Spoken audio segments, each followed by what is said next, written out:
they're there to use it if they want to, and if they don't want to use it, whatever, you know. Yeah, I mean that is basically it. That's what a server's for. Like, it's there to, you know, it's there for people to kind of, you know, connect and, you know, have games and stuff like that. And that's kind of that's what I'm there for. I'm not cool enough to have a cool server. Boom, bada boom.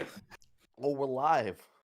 So, okay, guys, we are live. Welcome to another wonderful week of the ZombSquad Podcast. We are the ZombSquad crew. I'm Jack, that's Kyle, and that's Spike.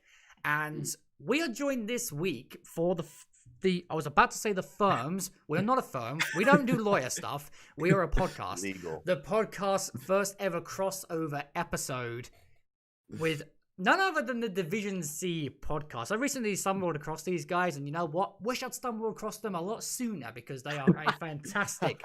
They have a really good show, guys. A really good flow to them, and so welcome your faces onto the ZombSquad Podcast. Thank you. What's going on, everybody? Yeah, I was really, when Spike approached me with the idea of having you guys on the show, he said like he was going to message Cosmic and be like, it was something like, you know, do you think now's the right time? And I'm like, for what? And then he's just like, to get them on the show. I'm like, oh yes, sure, go for it. And so it just kind of like all fell into place really nicely. And then it just clicked to me the other day and like, wait a minute, these guys are an actual podcast, therefore this is our first crossover episode. That's pretty damn awesome. Like, I mean, you also have like, we've had, you can kind of see, you know, because we've had Johnny J25 on, and who was the co-host of Zombroz. We've had Turbo on, who is the host of the It Is What It Is podcast, and we've had like people like Asteroid Delta on. He's done a few podcasts as well, but this is like the first kind of official crossover episode because we've got like two whole teams on this one. For this, that is true. Huge collaboration. So I'm really excited to get into today's topics. But before we do, you guys are still guests on our show, therefore we have a set of questions that we like to ask you guys. Okay. Oh boy. Okay. Being interrogated. And I'm gonna pass it over to my man Kyle. Okay, so Jason and Cosmic, whichever one wants to go first, doesn't matter, but most memorable zombie moment. Ooh, okay. Most memorable zombie moment, hands down, is playing Mob of the Dead for the first time. And, you know, coming home from school and just hopping on with a group of friends. And we thought we were just hot shit for going to the Golden Gate Bridge because we thought that was the Easter egg. And, you know, we were just like, it was euphoric. You know, it was that gateway drug into zombies. And it was just such a fun experience, and that's probably the most memorable, I would say, for me personally. Awesome, nice.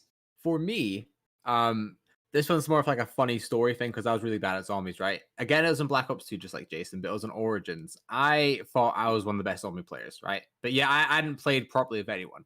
So me and my friends after school were like, okay, let's play some Origins together. And there's this one guy who I didn't know, right? I didn't know him at all. Right, but after what I did, I think he still hates me to this day, right? Because I didn't understand what training was back then, right? So I would constantly run into his train, and I've never experienced anyone rage at a game before either, because I didn't play a lot of online, right? So I kept running through his train, and he literally screamed at me, "I'm going to break your fingers." And that's the one moment from Zombies that I always remember. Like, you know, like the funniest, like the thing I always remember, that is it. It was too funny because I knew how serious he was being. And I was like, oh my God. And that's why I'm good at zombies now. It conditions me into no. I think that's my one memory where like I always look back on that. I'm like, wow, that was like my first like proper zombies like memory that comes into my mind. I have to ask, how many times did you cross-train him in the space of that one game? I don't know. Probably a good 6 times. But in all fairness, he was training at like you know how the tank goes, the first path, right?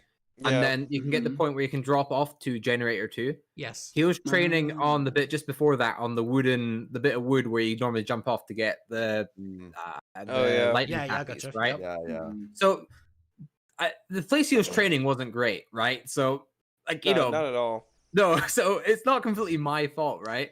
But it was probably a good 6 or 7 times I did it, and I constantly picked up nukes when they were trying to get points. So that also wasn't really good. So I didn't understand the concept. A troll.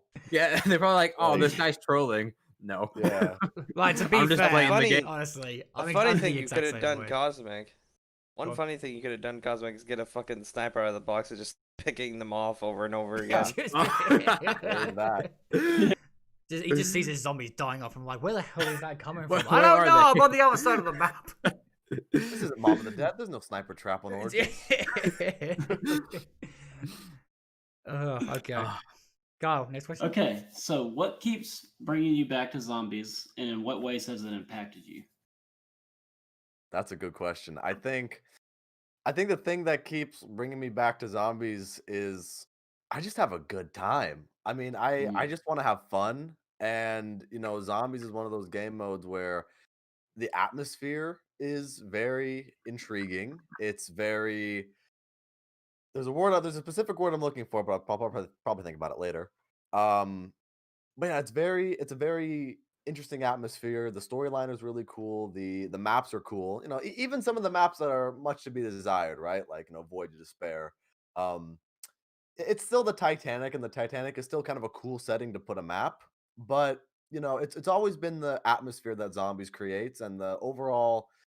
I feel like I'm testing my skills as a video game player when I'm playing zombies, because that's the one thing that I know I'm really good at. And I always want to come back and do cool shit, pretty much. What was the second part of that question? How's it impacted you? Oh, how's it impacted me? Well, it's definitely impacted me in the way that I'm now making content. I'm making YouTube and Twitch content constantly. And this is something that I get to add to my repertoire as being an entertainer. And it's amazing to me what how life has changed throughout the years to this can be a job, and this can be something that you can grind and strive for. So for that, I got to be really thankful for. And I think that's one of the huge positive ways that zombies has impacted my life. Yeah, that's pretty cool. And actually, Cosmic, I saw you put out a video. You recently hit 1,000 subscribers, dude. Mate, that's congrats, man. Yeah. Hey, well done Thank hitting you. that milestone. I mean Alright. that I appreciate that. A lot of it was to do with the pizza raid, which was a big boost. And I was thinking to myself, I have all these people in now from there. I'm like, well, I was so thankful at the time. I still am, obviously. And I normally, like, if it was right now, I'd be on, let's say, like 400, maybe 400 and something. And then after the pizza raid, the next day, I don't know what happened. The YouTube algorithm was just really nice to me, and under like Noah's stream, I was there for some reason, because like a good like 200 people came in from there. Like, why have you been recommended to me? I don't know. I don't know. But thank you. That means a lot. Nice. Trust me, I'm a fellow guy who also got raided by pizza, and that's pretty much what's made up like 3/4 of this community that I have now, literally from Codename Pizzas. So Ben, we love you, boy. Yeah. But to answer the question, what keeps me coming back to zombies? Because I don't think I answered it. I think since I played the game at a very young age, I was probably like 11 or 12 when I first got into it properly. I'm 19 now, so I've been playing the game for a very long time. So I think there's that nostalgia and the history I've had of the game as well, like Black Ops 2, Black Ops 3, even Black Ops 4. Like time periods where it wasn't great, this is history I've had with the games, right? And I think it's also the one game I've committed the most time to. And to stop playing it all of a sudden, I feel like it would be a waste, because I'm not by any means the greatest player in the world, but I know how the game works. I enjoy playing the game. I feel most confident when I'm playing that. I can tell people I'm a good zombies player. Like I'm not like get to round 255 in under an hour good, but like it's the game I'm most confident in. Yeah, no, it's the game where you feel most confident, but you can easily hold your own no matter the situation. Yeah, and overall, I just love the game. Like it's my favorite game to play in. Like people like Jason or my girlfriend will tell anyone that I played COD Zombies. Like that's my thing. Like I don't really mess with multiplayer too much. I'll play campaign, but Zombies for me has always been like what I'll always come back to. Yeah, no, I get that. It's like Spike. What was it you said the other day when we found out? Like when we saw. Oh, just for the record, right? When you look at someone like Steve, like he makes us lot look like really bad zombie players. Like this man is on literally like a Titan level of zombie players. But Spike, what was it you said the other day after he'd done that new strat on Shadows of Evil? I don't remember. It was something along the lines of like, after watching Steve, I feel like I'm a bad Zombies player or something like that. Yeah, exactly that. Like like just watching this. He's not the only one as well. There are other guys out there. You watch how they do these speed runs, and it's bonkers how they are just so good. But you can easily tell that they play the game non-stop 24/7, and probably by the end of it, their fingers and their thumbs are. They're just like, okay, right, bucket of ice. I mean, a part of me is convinced they just intake like dozens of grams of ketamine or something. And they just go absolutely crazy. I mean, I'm sure with enough practice, like we could all get there eventually. But I mean, some of these games, like people like Krups, who the dude goes days and days on the same game. That's what's crazy to me. It's in the endurance is absolutely nuts. That's the grind. It's the grind. No matter the game, you play it non-stop. That's your grind right there. Yeah. Okay. Absolutely. All right. So this question, let's dig up some controversy here. What's your favorite map? Ooh. Let's get some good answers. Favorite map of all time? Mob of the Dead. Absolutely. Okay. Absolutely. Good. I see. We got mob lovers here. That's good. Absolutely. It's a great map. I mean, goodbye. The atmosphere is just so fantastic. Alcatraz is very creepy. I like what they did with the hanging bodies and the lightning and just everything about it is just.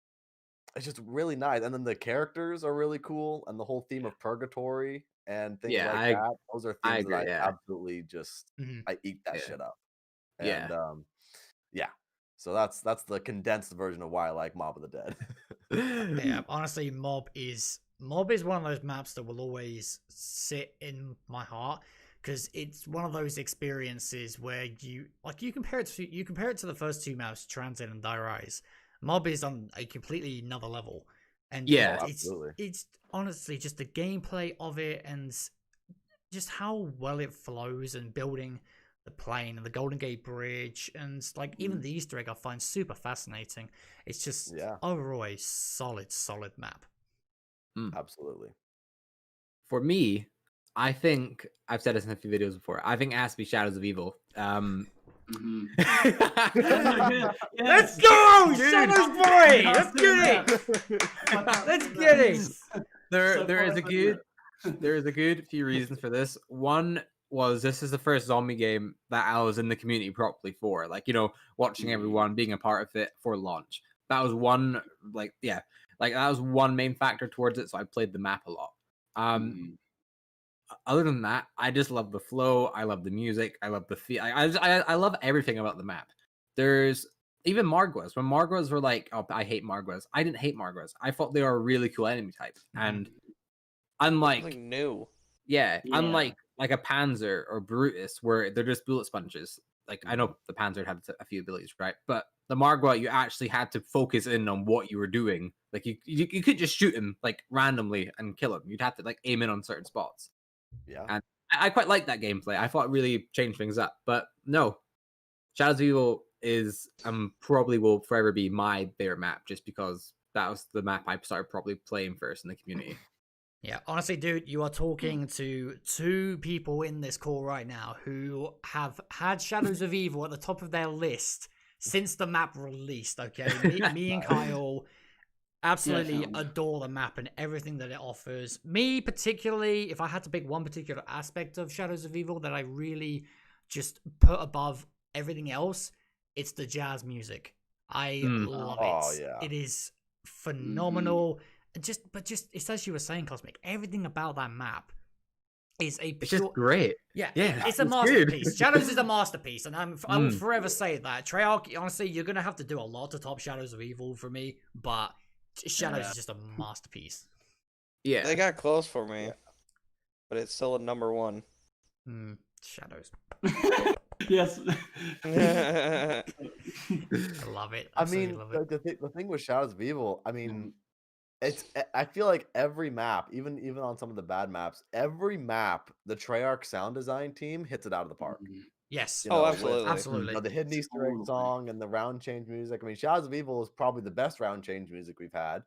But I mean, even with Die Maschine is, the Easter egg song alone is so good. Oh, so I good. love it. I mean, it's amazing to me how Yeah. Brian Toohey and Kevin Sherwood, too. they consistently make good music for the game. The first part of the Easter egg song for the machine, it's so different. Like I don't think I've actually properly heard anything like it before.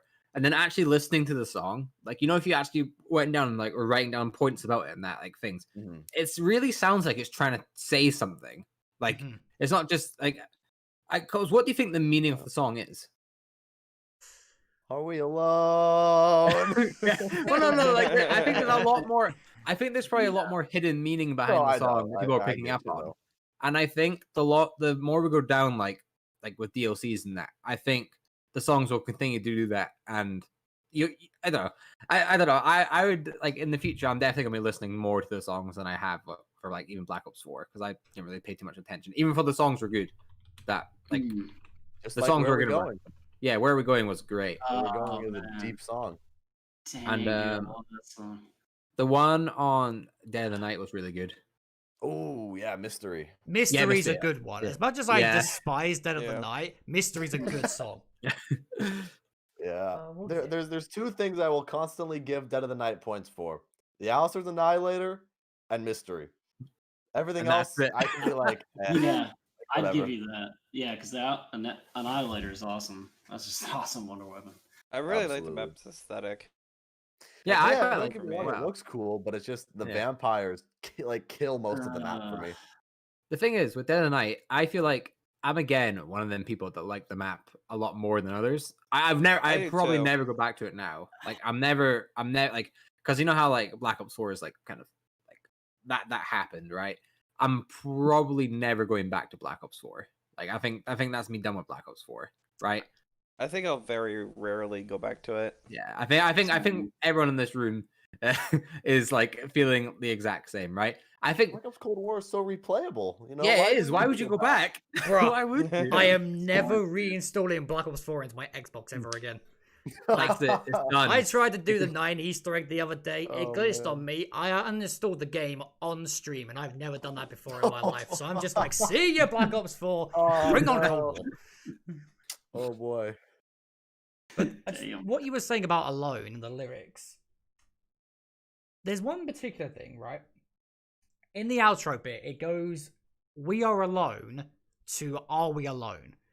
And I believe someone was talking about this the other day. They think that those particular two lines are referring to the giant monster Easter egg on the round 40s in yeah. And that's honestly, I think I can see that being the case because those things you don't see them unless you're actually in the dark ether, and they're in the distance, so they're made so you can't see them that much, but you feel the stomping and you hear the noise and you're just like, am I alone? What's going on here? It's a big question like that. Yeah, but the lyrics are great of that. What if we have big conspiracy tinfoil hat time, right? Are we alone? The brain voices that Stuhlinger and everyone hears, they're not alone in their head. Ooh. And think about it this way. I said this on the podcast a couple weeks ago because we visited Die Maschine, which is an old, site for experimenting with the dark ether. It's a dimensional rift.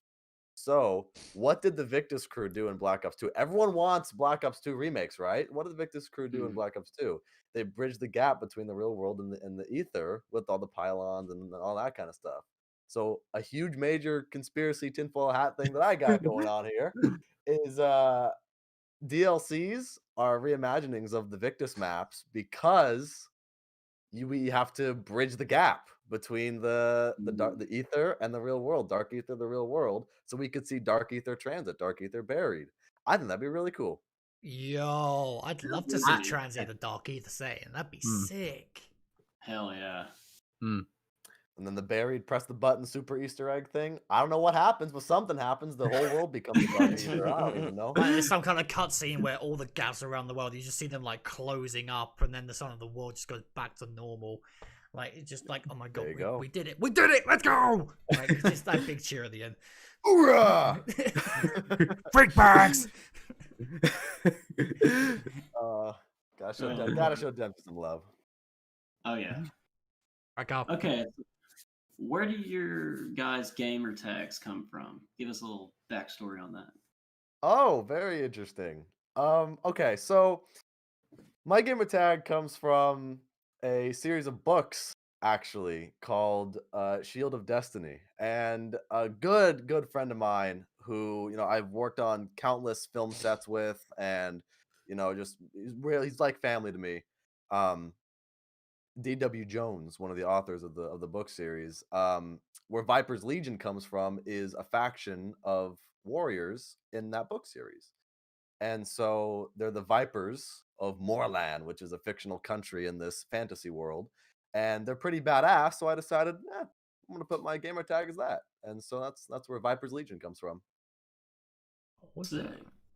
My one's quite boring. I just called it K Cosmic because that's my YouTube channel name.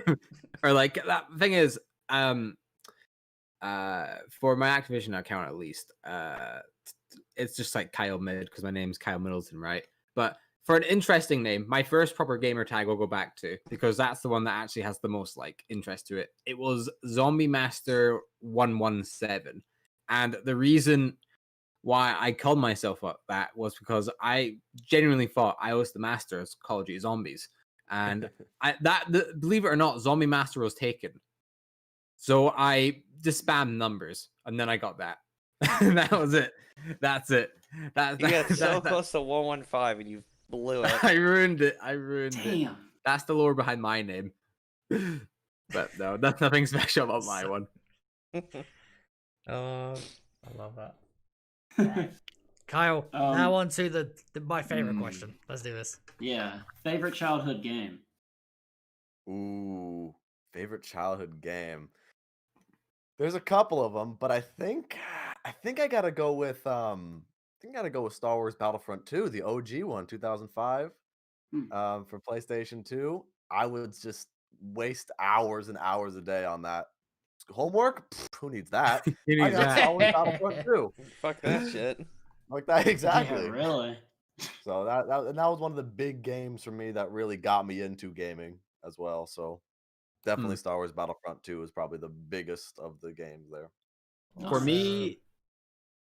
me, it has to be Pokemon Heart Gold. It has to be that. Like I've grown up with Pokemon, but the childhood game I put the most hours in and I enjoyed the most was probably Pokemon Heart Gold. I enjoyed it so much I bought Pokemon Soul Silver, even though it's pretty much the exact same game, right? I bought that just to play the game over again.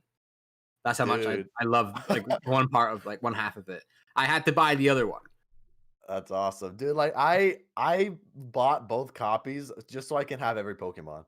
And like my friends after school would constantly trade, and of course it was back with who remembers action replays? Yes.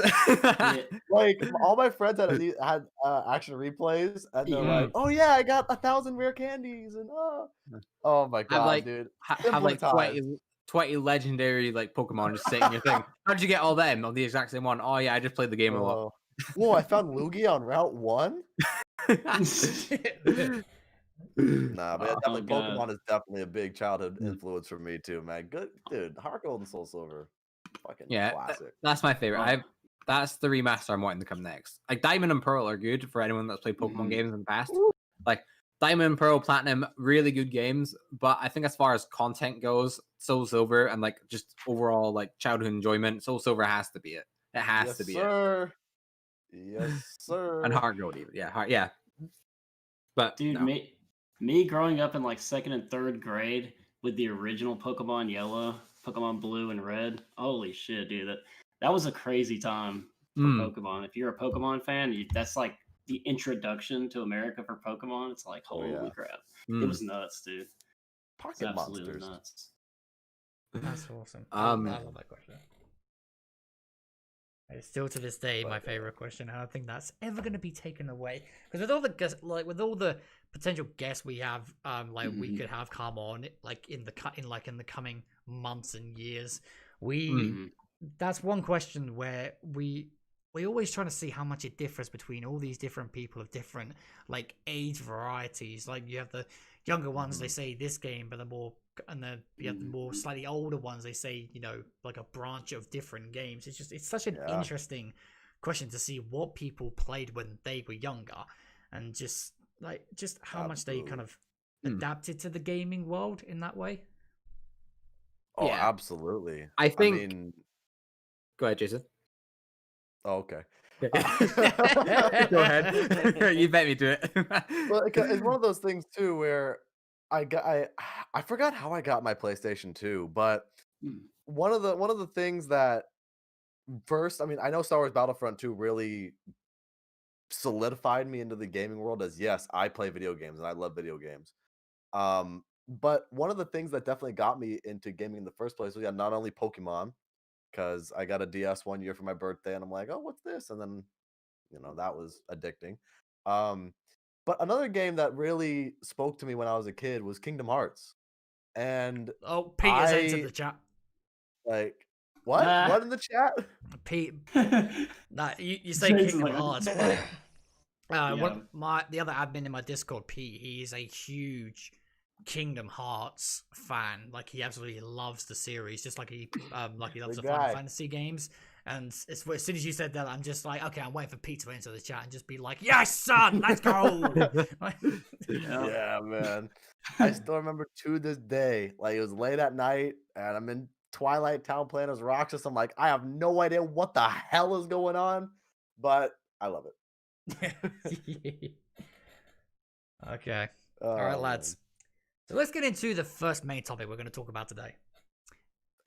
So the Mad Lad, who I love this man's content. He is by far the most entertaining person I've ever watched. Mr. T Alexify. He uploaded a video titled the following. So, ... Cold War is, in parentheses, better than BO3. And now this is the video that I want to talk about because he makes quite a few interesting judgment calls. I want to see if you guys kind of feel the same way or a different way to what he basically said. And so we're going to start off with the first one. So he broke this down into, I believe it was 13 categories. 3, 6, 13. 7, 8, 9, 10, 13. 13 categories. And we'll go through them one by one. So the first one, he talked about the core gunplay. The core gunplay. So the weapons. I'm not sure if that's meant to be gameplay as well, but I think he might just be talking about the guns themselves. And he swayed in favor of Cold War taking this category. Do you guys agree with that or not? Yeah, 100%. I think I agree with that too. It's just a more in-depth system. Black Ops 3 was fun to unlock attachments, and there were basic camos, but the gunplay and the gun systems in this game are way more in-depth than Black Ops 3, and you can get more involved into it. So that's definitely the reason why it's better. One thing I'll say is I think with Black Ops 4, they tried to give guns a lot more personality, and it just didn't work, right? They said it in a statement like, yeah, we're going to have special attachments and that for guns to make it like so that has more personality. But in this game, where a lot of the guns have the same attachments, I feel like each weapon feels different. Maybe not SMGs, but everything else, as far as shotgun goes, snipers, everything along them lines, they feel different and unique, and they feel good.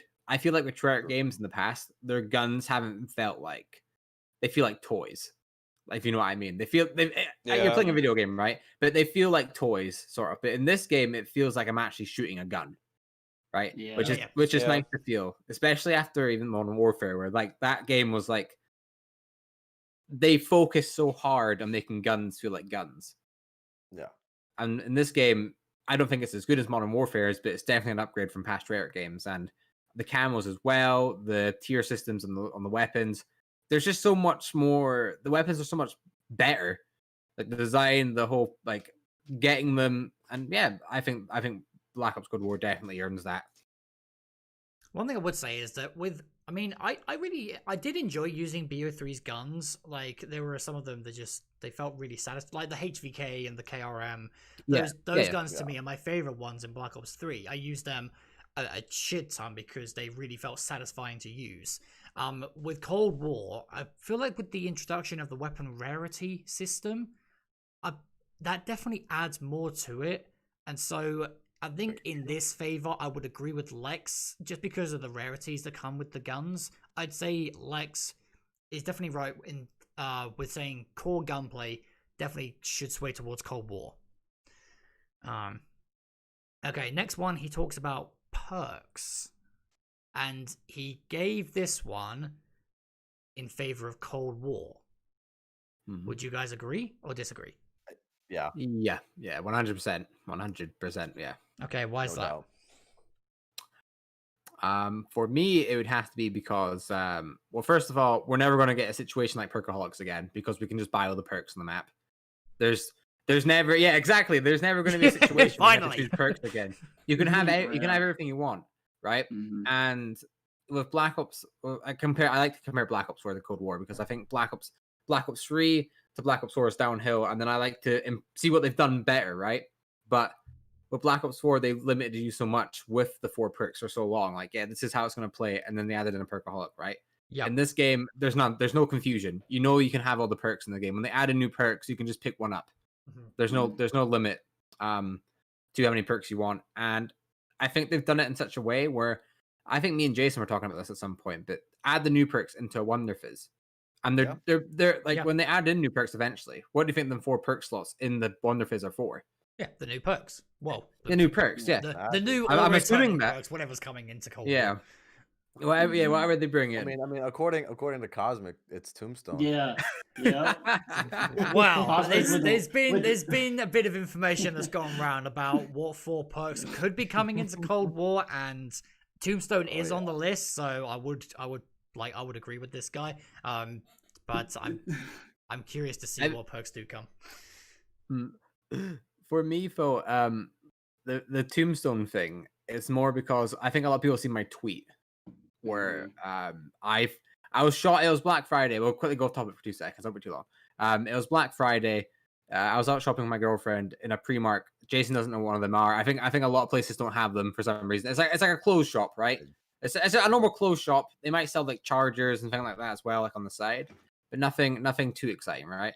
I'm walking. I'm just about to go up the escalators, and I hear my girlfriend say, "What's Tombstone?" And instantly, I flash back to all the Lex memes, and it's just loud in my head. I'm like, "Oh my god, she didn't say that." And I was like, "Okay, it can mean a million things, right?" And then I turn around, and then I turn around, and what my eyes see next horrifies me as I see a Tombstone water bottle, sitting on a shelf, and I'm like, "What the hell is this thing doing here?" Right? Because like a perk from like 7 years ago, 7, 8 maybe years ago, that a lot of people, like in the wide majority, like probably don't know about, except from the memes, right? That's the only place people probably know it from, right? Because it was only on 2 maps, Town and Transit. Some might even just say 1 because you know what I mean. So I had a crazy theory, right? And it had 2020 Activision publishing on it. So these were made probably recently. They could have just put a sticker on it saying, "Oh yeah, these are made now," when they could have been made like ages ago. But what sense would it be for them to make it now if they didn't have something planned? Exactly. So what I think is going to happen is Season 1's going to drop.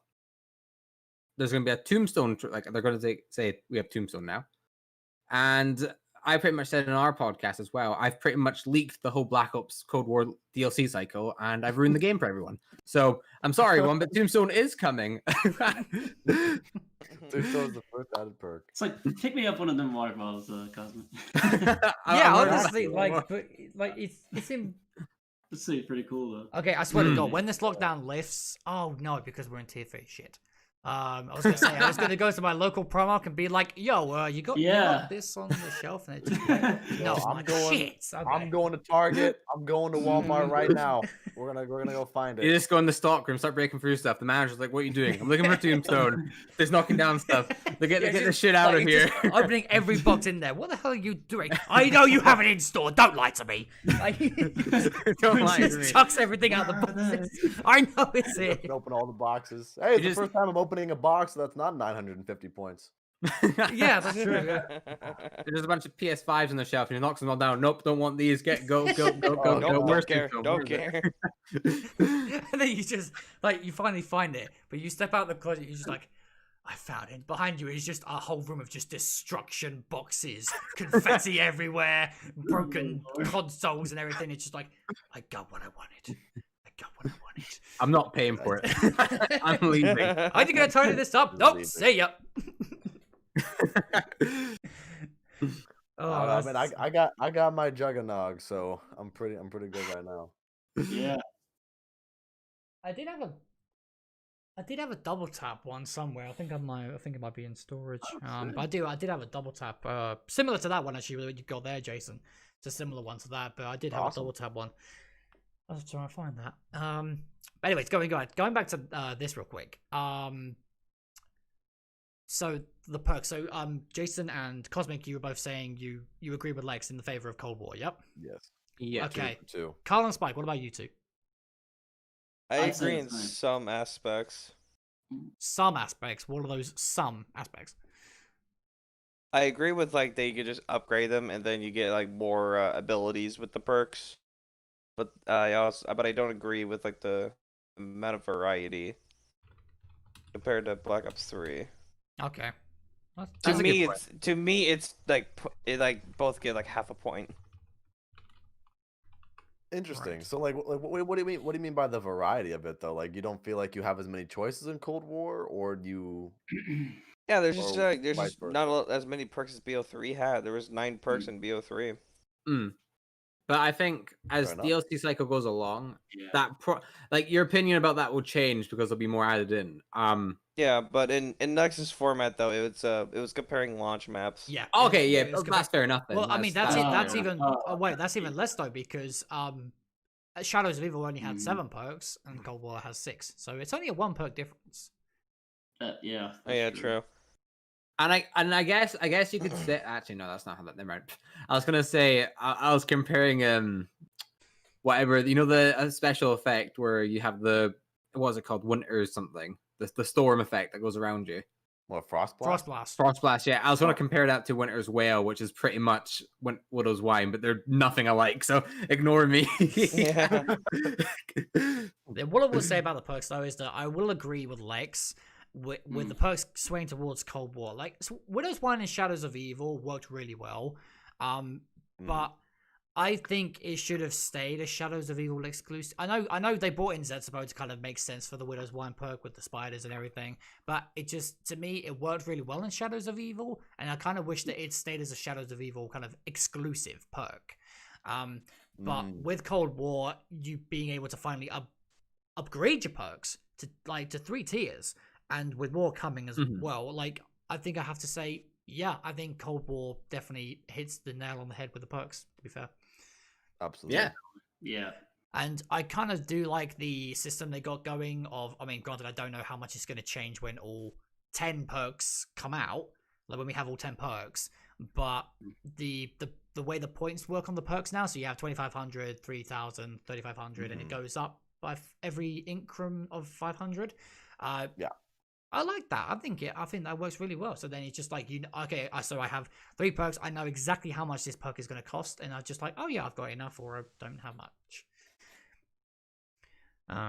I already have a kind of route now, where every time I play D Machine, I already have a route now for what perks to buy in order.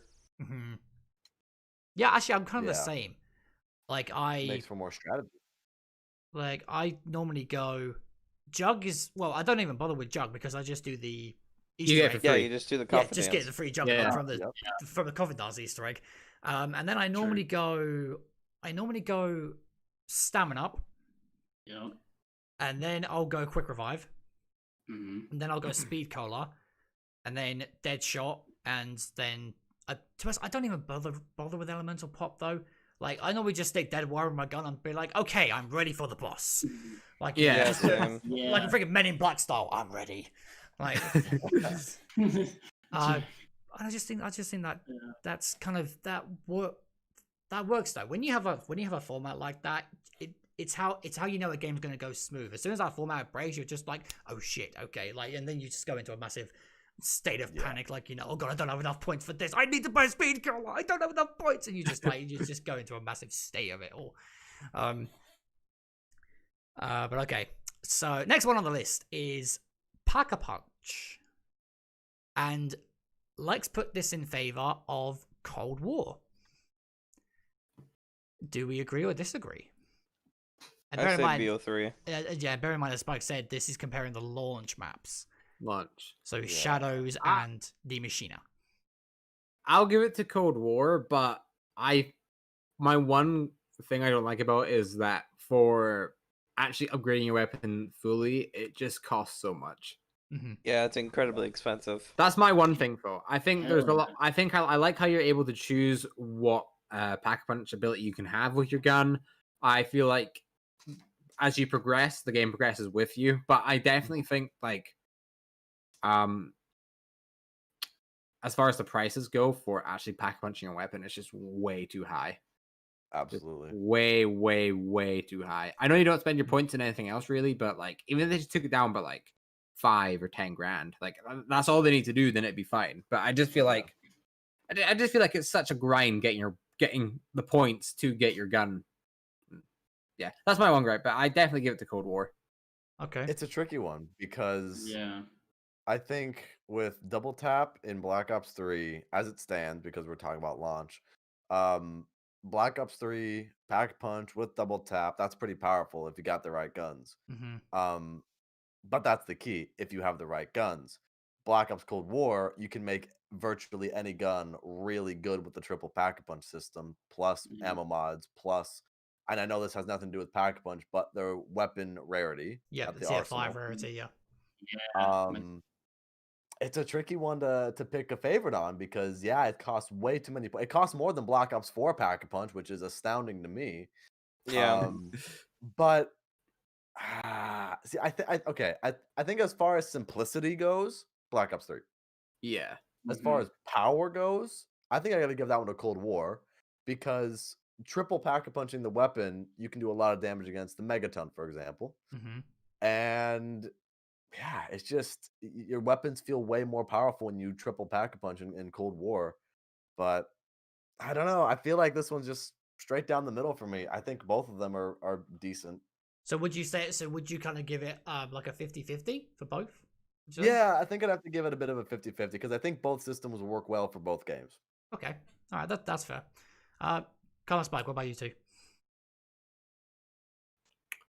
I say Yeah. Oh, you go, Spike. I'll let you go first. I say BO3 for the factor that in Cold War, as Jason said, it is way too expensive. It should be 5K, 10K, 15K, not Agreed. 15K and 30K after the 5K. That is outrageous, in my opinion. And I don't like it's starting to grow on me, but I'm not a huge fan of the whole like menu thing to upgrade your gun and like the Pack-a-Punch to get an ammo mod and like just a bunch of stuff for like menus. I'm not a huge fan of that. Okay. And and another thing I don't like about Cold War in general too is that like let's say for example like reviving your teammate, you need to be standing still, looking at your teammate and holding X. You can't do anything else. That's something I don't like either, and I've told a few people about that, like how you can't move. Like I miss the days where you could like do a relaxing end and it'd be like round like 100 and you have like million zombies behind you. You just do like little. Yeah, just slowly rotating the down person, reviving them. I wish that was in this game, and as well as like many other things where you're just able to just like whiz by and hold X on something and you get it. just like how you could in like in the other games. You can change that in your settings, but like you can do it so a tap fixes it for like buying perks and that, and you don't have to hold it down. But what I found is that sometimes with other stuff, it'll make it Like- harder. Because I went over the multiplayer and I tried picking up a care package and it wouldn't let me do it because it said hold. It said hold, and I would hold or tap and it wouldn't work. And I'm pretty sure it's because I had that setting on where as soon as you touch that button, it's going to interact. Yeah, there's a few settings I've noticed that just don't work properly. Like there's one that is the prioritize reload or interact. That one just doesn't fucking work at all. That one always prioritizes interact no matter what you change it to. I haven't tried that yet. That's bad. That sucks to hear that doesn't work. I know we're going a bit off topic, but there's a lot of weird settings in the game. If you go and I think maybe on the connection, you can. It's like a thing where like you can choose the delay of before you get into a game and during the match search at the when you're searching for a match. So if you press like search for a match, it would start searching for that match like 10 seconds from that point. It's so weird. Random. It's random. I think that's what it means at least. Because the description it gave to what it does is like, okay, well, if you do this and another person searches for a match, you aren't going to be put in the same game because they've searched 10 seconds before you. Yeah. So just a weird setting. That is weird. There's just some settings that just seem like they're never ever going to be used. At least in my opinion, that is. They just have a bunch of weird settings. But like back to the whole like Pack-a-Punch and all that. Sometimes it takes like so long for prompts, like on the Pack-a-Punch or like on the ammo crates. It takes so long for the prompt to come up. But like I'm also trying to like trade zombies and like get ammo or upgrade real fast. Yeah. That's like a big problem I have with Cold War. That's why I give that the BO3. Okay. See, I'd give it a Cold War as well. I mean, I like mainly knowing now that we can actually choose our AAT. I like it more for that. I don't like that, like you said, it's more to Pack-a-Punch because I never get the third Pack-a-Punch ever in a game. I usually hit the second Pack-a-Punch, get my AAT, and then upgrade the highest tier. And the only thing I really miss about BO3's Pack-a-Punch is just like the aesthetic of putting it in and getting it out. Yeah. Like getting the audio cue and seeing it come out. That's cool, but right. But other than that, I really do favor this new way now. I mean, yeah, it's like Spike said with the menu thing. I mean, you kind of do almost have to hold a zombie. I mean, if you're playing solo, you almost have to like run as far as you can, be by yourself, really quick, do it, and then jump right out. Yeah. Because you don't disappear like you do when you have the chopper gunner, so you can't rely on that. You just got to really quick, boom, boom, boom. So well, yeah, that's the only little bit of a downside, but it's not too bad. The thing with that, though, Carl, is that the only thing I would say about that I would kind of contradict it is with Cold War. I mean, yeah, you might have to run a distance and then go run back, but literally you are click, and then that's it. You're away. Like it's honestly, it's so quick. You're there mere seconds. Right. But with the Black Ops 3 Pack-a-Punch, you put your gun in and then you have to wait. I think it's like maybe 10 seconds or something like that. That's like 5 for the gun to roll through and then come back out. And yeah, while you can you put your gun in, then you can run away and then come back to it. It just I don't know. It's kind of like a balancing thing there. So it might take longer in the Pack-a-Punch, but you can run around and do stuff. This you're literally click and you're done. So it's just and I don't know. It kind of balances it out. With Black Ops 3 as well. Yeah, I will say for Black Ops 3 as well is when you put your gun in the Pack-a-Punch, you do have that little animation, and it does look cool, but you can't do anything there. Like you don't have a weapon out or anything. So if you were getting cornered there and you had a wonder weapon, you couldn't do anything because you're in that animation still. Yep. Yeah. That's down to like mirrors, like how a second can really matter on keeping you alive. Like a lot of the times it would not affect your gameplay whatsoever. Like you're not going to be in that situation. But the times where you were and you're kind of like in the court, maybe you're nudged against the Pack-a-Punch and you're kind of stuck on something at the side and zombies are coming after you, and you're like, I think you're pulling your wonder weapon, and as you do it, you're down because the zombies have already gotten to you, right? Right. That's one thing I'll give props to Cold War for. Even though you're still there, you might, you're in this little menu thing, at least like when you start getting hit, you can just come out with it and then just shoot randomly and hope for the best. Right. Yeah. No, I will say that. But with this category, I think I would give it to Cold War as well. Purely because it's nice that we finally got a change to the Pack-a-Punch system after 11, 12 years of playing zombies and having the same animation and like just the same thing of Pack-a-Punch being that over and over again. It's nice that we've got a change. You can now upgrade it like 3 times to get a full max damage. And as Carl said as well, you can finally choose your AATs. There's no more RNG involved when it comes to AATs. You're literally like, boom, dead wire. Okay, I'm off. And that's, or boom, brain rot, I'm gone. It's like, it's the choice is there. And I just think that's where it really hits the nail on the head. And just becomes a lot better. Oh, another thing that bothers me about Cold War is that next time you play, I want you guys to go to to the crafting table or to the to Pack-a-Punch and like just spam on something. Like you want to go buy Monkey Bomb, spam like X or A, which is like whatever you use. Just spam click on that prompt and just see if your salvage or points just drops lower than it should. So I've noticed that a lot that happens. Really? Yeah. I had times where like I'm quickly trying to buy Monkey Bombs, but I spam it and then it takes like all my salvage. Wow. Okay, I'm gonna have to keep an eye on that because I've spammed that a lot. Damn. Do you think the reason for that is because you can only have a certain amount of Monkey Bombs, you can only have a certain amount of stim shots, whatever, that you're still crafting them, but they're falling on the ground because you can only carry X amount? It wasn't dropping them on the ground. Oh, well then I have no okay. idea. Now I'm really intrigued to see this. Yeah. Okay. Just quickly, what Menobot put in chat was, he said 60% of everyone who's played Black Ops Cold War opened Pack-a-Punch. Only 19.2% of them open Pack-a-Punch on Shadows of Evil. That's quite a difference. That's a good point. But also, you look at Cold War, it literally in-game guides you how to do Pack-a-Punch. Yeah. Right. Exactly.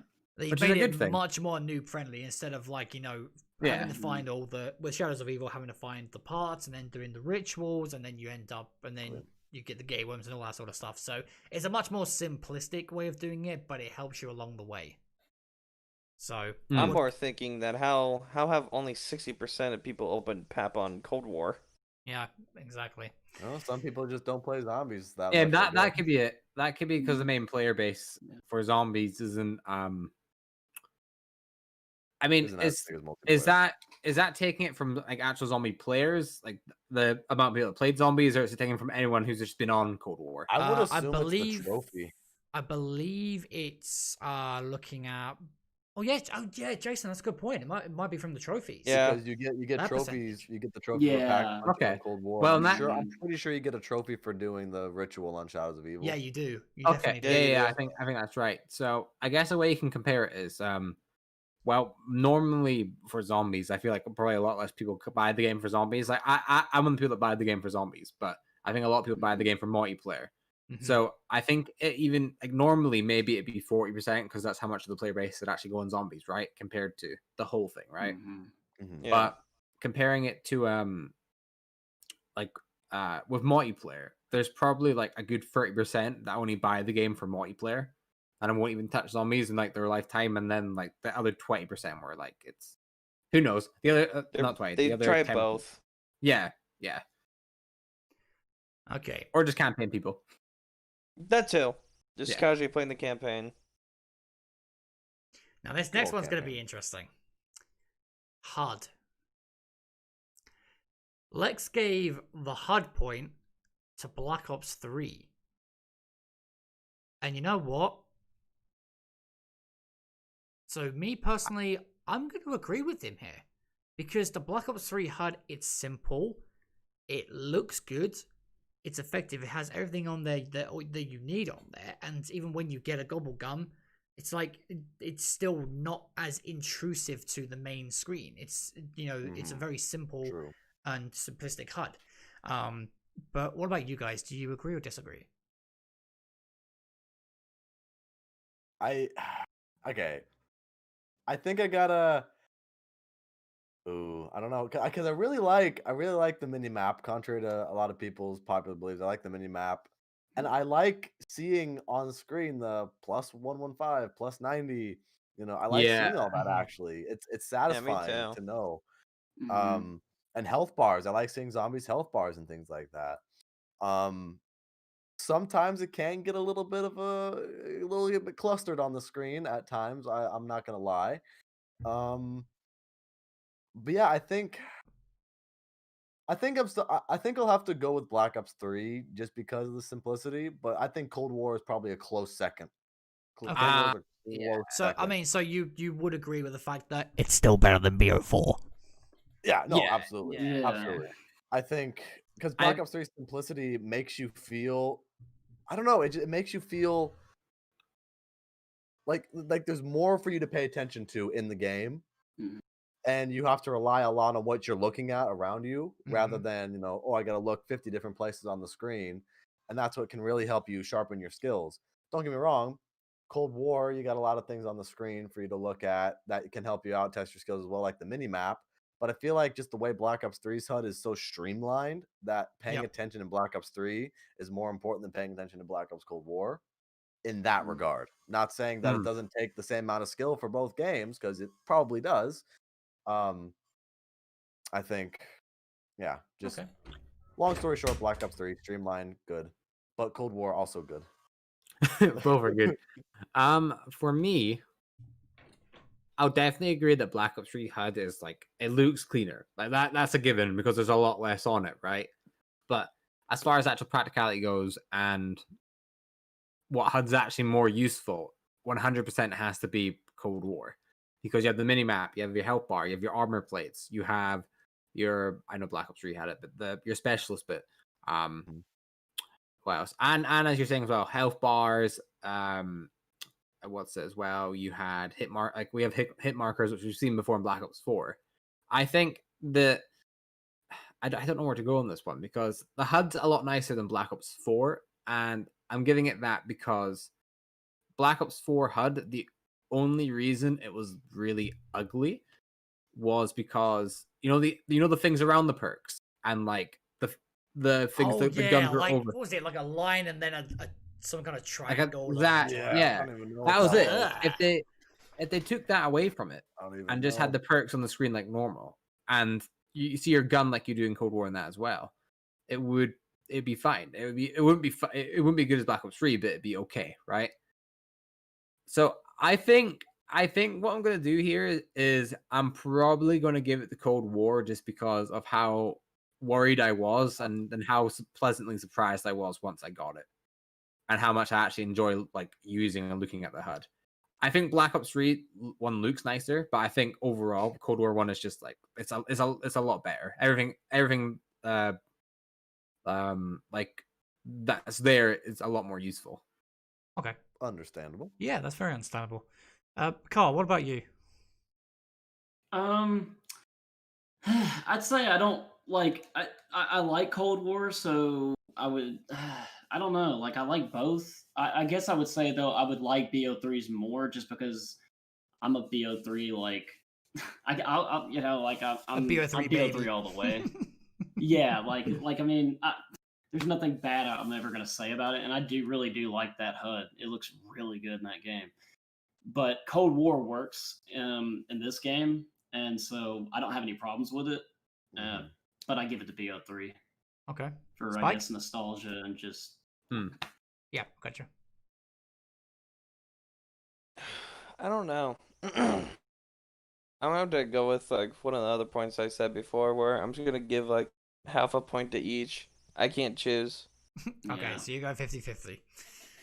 Yeah, Okay. like both of them have their pros and cons. Like I wish Mhm. BO3's one had like a health bar like integrated into that HUD. That'd be cool. Yeah, it would be. Okay. Next up is specialists. So I'm going to presume we're looking at like for BO3 we're looking from the Apothicon Sword to the Skull and Subway and that kind. With BO4 you're looking at Frost Blast, Healing Aura and those kinds You as mean well. Did you say BO4 or Cold War? Cold War was what I was meant to say. What? I don't know why I said BO4. You know what? I didn't even that- think twice. I didn't That, either. that I needs just to be heard that Cold game War. needs to be erased from my brain. So I'm never saying that word again. Yeah. But Lex gave specialists to BO3. Now, what do you guys think about this? Because honestly, if I had to be truly honest, I'd kind of want to give this a 50-50. Purely because of the fact that BO3's specialists are fantastic. Like, the Skull and None Subway is by far my favorite specialist in that game. I absolutely love what you can do with that specialist. Yeah. But the ones in BO3, in Cold War, Healing Aura and Ether Shroud, and even Ring of Fire are just godly. Like they are just godly. I think both the specialists in both games, they easily get you out of a sticky situation. And so that's why I kind of give this a 50-50. But what about you guys? I'm going to agree with you. I'm going to agree with you with that 50-50 because, you have the Ragnaroks in Black Ops 3 that are really good. The Gauntlet of Siegfried. You got really good specialists in Black Ops 3. But I think just because of how powerful Ether Shroud and Ring of Fire is, I think I'm going to have to go 50-50 with that as well. For Also, I me, apologize if you hear construction in the background. I don't know what the hell is going on next door. It sounds like they're ripping down their entire house. just your luck. I'm not hearing it, so I'm assuming no one else I is haven't hearing heard either. anything do so. I haven't Wonderful. heard it. Some wonderful soundproofing you have there. Yeah, I know, I'm Jason. surprised. I'm actually really surprised. Hey, Blue Snowball. Not sponsored, but, good job. For me, I don't want to sound like a Cold War fanboy, but I'm going to go with Cold War again, and there's a few reasons. Black Ops 3 specialists, I don't like using the term overpowered because I feel like there shouldn't be the specialist weapons did what they did. They killed zombies and they were good, right? But I quite like the sort of play style Cold War ones have because it doesn't give you like a weapon or something. It gives you like a good ability, kind of like with World War II, or if anyone here played Extinction, which I did, you could obtain abilities like that. I think the way they've put them into Cold War as well is a lot more player friendly because, like, sure, the content isn't there for someone to grind and do. So, like, normally you'd have to learn how to get a specialist weapon, right?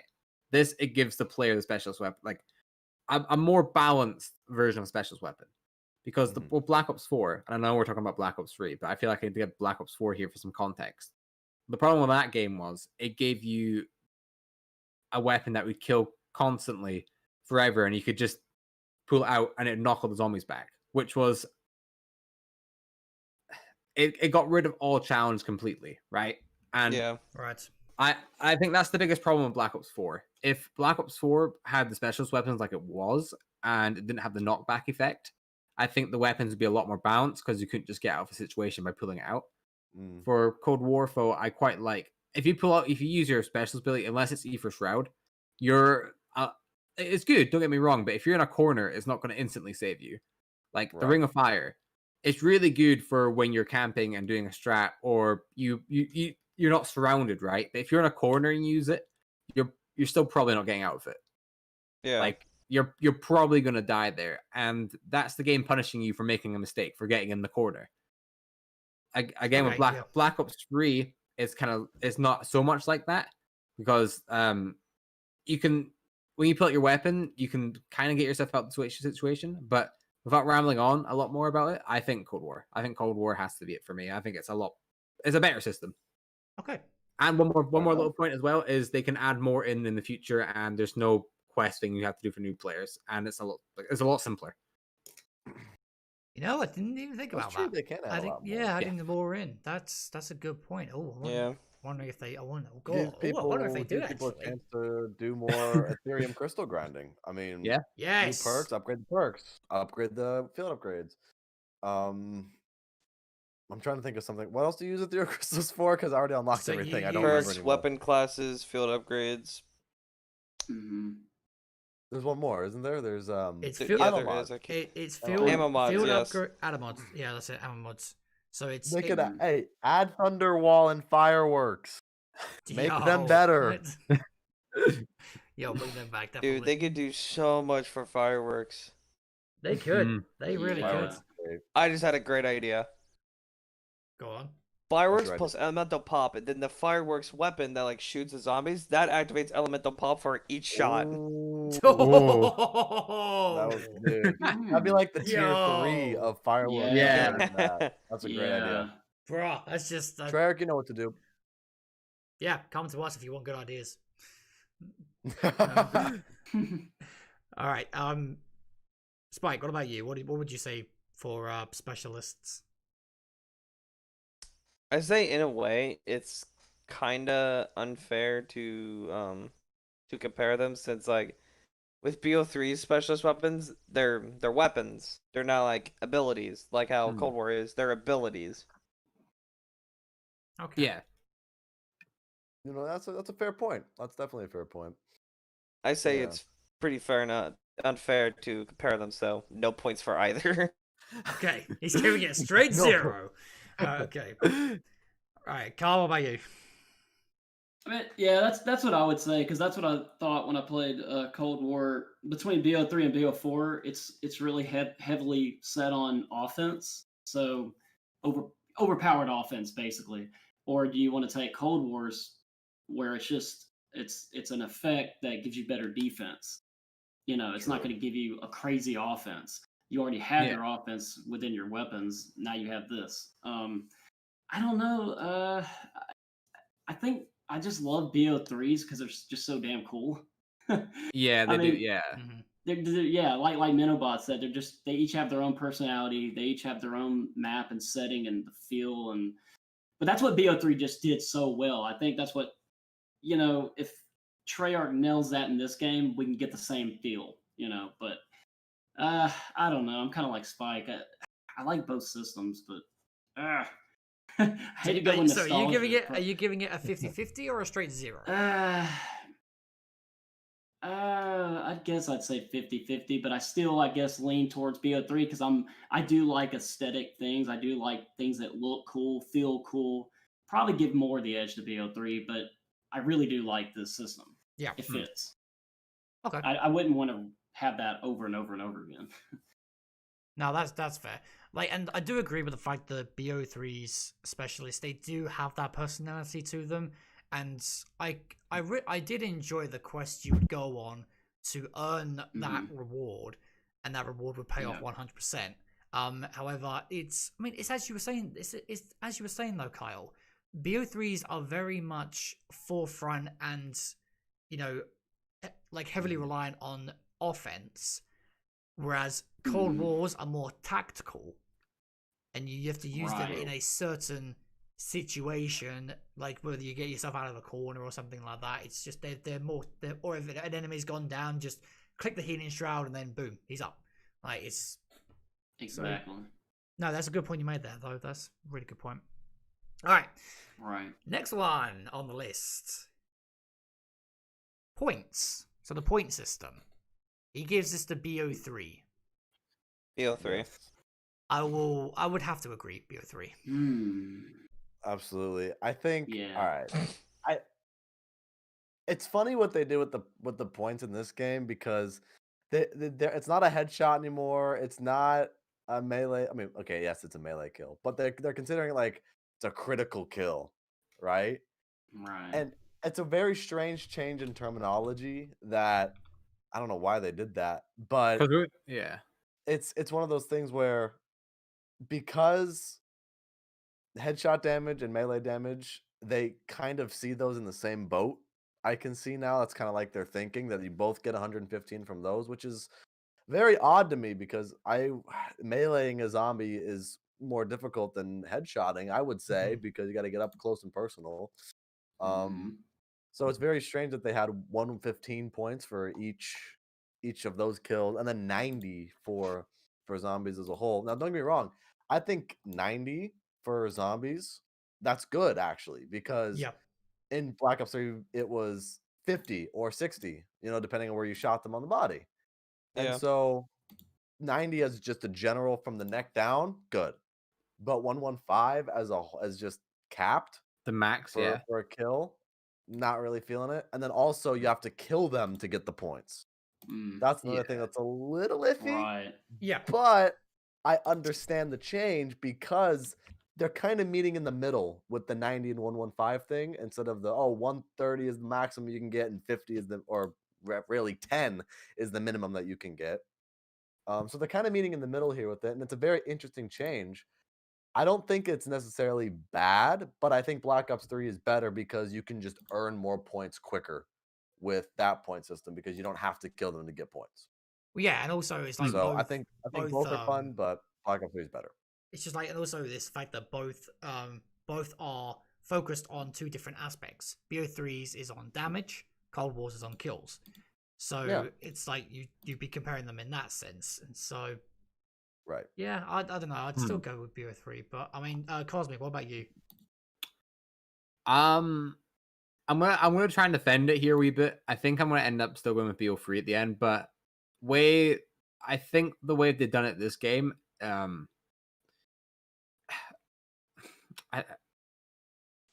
trying to think here. Like, I think their mindset was they wanted just to make it a lot more simple.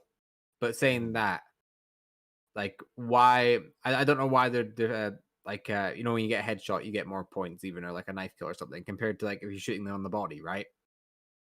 Yeah. I don't know. I think definitely like BO3, it's better for like just feeling rewarded. But there are cool things you can do with the Cold War. Like if I was trying this out because I seen someone tweet about this, I was like, no way. And I tried it out with someone and it actually worked. But if you all do that damage to a zombie, one zombie, and someone kills it, you all get points for it. So I'm sorry, say that again. So if me and Jason, if let's say Jason shot a zombie in the foot, right, and I killed it, me and Jason would both get points for me killing it. He'd get more you points. both get full credit. Yes. That's nice. Yeah. So in a way, you're actually as far as team play goes, you're actually probably getting a lot more than you would in Black Ops 3. I haven't tried that. That's interesting. But yeah, actually no. Bruh, this is news to me. I think Cold War system actually, I think we need to give it time to like figure out what it wants. Because like I feel like in Black Ops 3, if you're at round 10, how many points do you think you'd have by Black Ops 3 if you're being quite like saving on that, right? How many points do you think you'd really have? Black Ops 3 round 10? Yeah, like because in Cold War by nothing. In Cold War, I've had like 30K. 30K, yeah. I'm going back to Black Ops 3. Like thinking of Black Ops 3, right? I could be wrong, but I don't really recall myself having that amount of points. Or I had very similar. I think you're right. I mean, if you buy nothing, then you'll probably have 30K. So roughly in the end, it's more the higher rounds that are affected by it. Okay, so let's say it's before you open the first door. If you were just in the starting room and hoarding and just spraying and just point building, would you say you had more or less? I think it would be kind of equal, but I'd say BO3 would give that tad bit more purely because of the damage system and the hitmarker system. Yeah. So, and one thing I'll say as well is Cold War essentially has made SMGs useless because SMGs were used to make points. This is one thing I'll give to. I'm going to give it to BO3 just because of this, because I feel like this is really important. But SMGs, would you ever take an SMG to a high round? No. Honestly, no. Why? Like, no. Yeah, right. So by them changing the point system, they've completely killed having SMGs for mid game, because the way I think people played for quite a while was, okay, what I'm going to do is I'm going to use my starting pistol to get to whatever weapon on the wall, buy a VMP, Kudo, whatever, earn points for the next 5 rounds, and go buy everything. In this game, there's no purpose picking up an SMG. You just pick up a shotgun or like use your knife until whatever round you can use it till. Yeah. So I'm going to give it to BO3 solely because the game makes SMGs completely irrelevant. Right. Fair Okay. point. Carl and Spike, would you agree or disagree? I have a feeling with the comparison to like go up to round 10, see how many points you'd have in each game. I just have a feeling that BO3 would have less for some reason. Same here, but why? Like, because you think you get more. Yeah, you would think, but something just tells me you'd have less. Or just about equal, or maybe even a tiny bit more. Yeah, it's basically like so close to each other. It's basically the same. Like you wouldn't really notice it. I think BO3 system's better because again, rewarding weaker weapons as in getting points. But Yeah. Okay. Yeah, I don't know, because it feels like in BO3 you can stack points with the shooting through multiple zombies. That is true. Yeah. It feels like that. I don't know, but I think it's like Jason said. It's kind of I don't know. It's kind of hard to tell because I mean, too. Then again, are we talking about getting like getting points and not spending it, or like how does each game? Well- Because each game, I think each game works with the point system it has. So I don't know if I can really say I prefer one or the other because how cold like BO3 makes you progress. The way you have to buy doors and stuff, and then how Cold War does it, how you have to buy. I still feel like in Cold War, I have to like get so many points. Like I still feel like I don't have enough sometimes. Like it makes you work for what you need to get, which is good. Because you don't want to. And in some ways, BO3 you could just boom. I mean, if you use gobblegums, I mean obviously, but let's say you just don't even use gobblegums. I mean, you could still, get your stuff pretty fast if you know how to work it. Yeah. Yeah, I think it's just kind of that balancing, I guess. Of I kind of feel like this one as well is like kind of unfair to like try to compare. Yeah, same. Okay. It's kind of hard to put a finger I mean, on it. I'm gonna stand on my point with it going to BO3 just because the game makes SMGs like useless. Like there's Black Ops 4 kind of did this as well with their point system where SMGs really weren't the great option to go with because they're not made to be strong. They're made to be somewhat underpowered so you can collect points. So I think again I'm gonna go with Black Ops 3 just for the fact that it gives SMGs more of a purpose. Right. Okay. Okay. Now the next one, and I've got to be truly honest, this is the only one I would hard disagree with Lex on, but I want to know what you guys think about this one, and it's bosses. I'd honestly give the bosses points a BO3, only because well, for one thing, the parasites and the meatballs are nowhere near as frustratingly annoying as the plague hounds. Honestly, those things have come from hell itself. I'm pretty sure Brutus sent them from fucking Alcatraz. They need a nerf. And the Magua. Because you compare it this way, right? So you have so with Cold War you have the plague hounds and the Megaton, and then you obviously have to deal with the Megaton bombers after he splits. Black Ops 3, you have parasites, meatballs, keepers you can kind of give or take because they kind of mix in with the zombie crowd, so they're not as bad. But for the main ones, I'd say meatballs, parasites, and Magua. Yeah. Meatballs and parasites nowhere near as annoying as the plague hounds. Yeah. And the Magua, I honestly just like the Magua as a boss. I think it does still create a little bit of a challenge, but doesn't also aim you with his spit attack and like the Megaton does. Oh yeah. Like honestly, he could be facing one way, charging up things. You could end up going around him. He would shoot you, and you would still get hit. And by that point, I'm just absolutely. I'm just like, aha! I'm behind you, you useless trash. How dare you? Like I had, I had a game with Sam the other night, and he was on the plane ring and crash site, and he jumped off like the end of it, and like there was like a bit of the shot from the Megaton following him, and it went straight down after it got to the tip. Yikes. So honestly, I think my point for this would have to go to BO3. What about you guys? Plague hounds need to be toned down so much.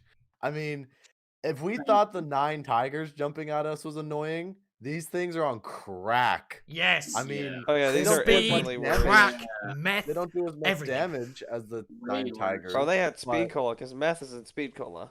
Exactly. Yeah. You know, it's like, At this yeah. point, that's speed killer, bro. I mean, they're not hard to kill by any means, but it's just they jump at you frequently that it's just so annoying. And then of course you have the Megaton.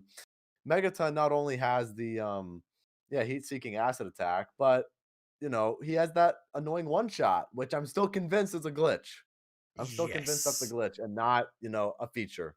You know what I'm saying? Hmm. And then the Megaton bombers need to not exist. So Yeah. Like, yeah, I shout out have, I have to Black Ops say, 3 gets that point. like honestly, I have to say with that when he gets up too close to you and whacks you, there was a point. I played the game. I think it was yesterday. There was a point where I was dealing with him, and I was on the plane wing, and he hit me, and I literally went from the plane wing to past the point of the pond area. My guy yeeted me across the map with one Jesus. whack. I'm just like, what just happened? Like, huh? Like, I was so These confused. guys are crazy. These guys are crazy. Every time, like I play with Sam and Jackson, and every time a Megaton spawns in, Jackson gets absolutely fucking cyberbullied into oblivion. My guy gets shit. picked on. Poor soul. But Cosmic, what about you? What would you say with the bosses? I would say that the Margwa is a boss, right? The Megaton is a bullet sponge. Right. That's like I don't. Yeah. The Megaton is just a bullet sponge. That's all he is. His range attack is annoying. Don't get me wrong, but I think I'm gonna give it to Black Ops 3 just because the bosses in that map, they have a purpose. I'd say if the Megaton wasn't such a bullet sponge on like later rounds, it would be better. Oh, and 'Cause, also, like the way that I played Dean Machine, like for the first like couple times that the Megaton spawns in, they're not much of a bullet sponge, but like past 30, it's annoying. It's just it's a chore. It's an absolute chore to just kill them. Yeah. like, can They we need to also tone down just, their health for can we later also rounds. just acknowledge the fact of how many of those motherfuckers spawn in on a 4-player co-op in the later rounds? Like, bruh, you're not killing yeah. zombies Bro, by that so point. many You're just spawn. killing megatons. So many Like- spawning. Yeah. The Exactly. megatons have become the freaking zombies by that point. There's just so many of them. Oh, yeah. I'm pretty sure you have like it's like 2 or 3 a player in those later rounds. There's so many of them on 4-player. I've killed one, next one pops out the window, and as I'm killing that one, another one pops in behind me, and another one comes over the fence there, and I'm just like, I don't have enough ammo. I can't kill these guys. Exactly. I mean, they drop a little bit of ammo for you if they're feeling generous, you know. Yeah, Oh, they get 'em out they of tend to salvage, give me some all my armor ammo back, plates. so I will praise the fact that they do give you your ammo back. I will respect that, True. but they're still dicks. Like, Yeah. Oh yeah. They're just terrible. this is terrible. Carl, what would you say about like bosses? Which point would you give it to? Yeah, this is the easiest one I've been able or had to answer so far, and that's BO3s. Yes, boy. It's I easily just- BO3. Yeah. It's easily just- BO3. Yeah, the Marg was. I don't know why. I just always had some love for. I don't know why. They're very lovable. Like they're very easy to like really like. They're I don't cute. know. Alright. They're cute, right? They're lovable, but don't try and go and give one a hug, alright? It'll just my guy will just Oh, bitch yeah. slap you for an Yeah, eternity. You're going down. One hit, you're dead. Like honestly, that guy is. Yeah, I can see what you mean by with the Marg, although he You know. he does fit the Yeah. aesthetic of the map as well. Like, but I just think as Yeah. a boss, he's still, but he doesn't give off.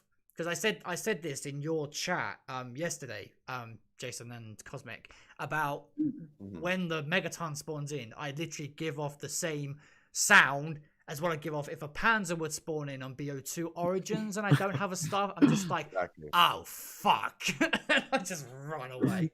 Oh yeah. Ridiculous. It is crazy. All right, next one. Gameplay endings. Now, with this one, I'm not quite sure.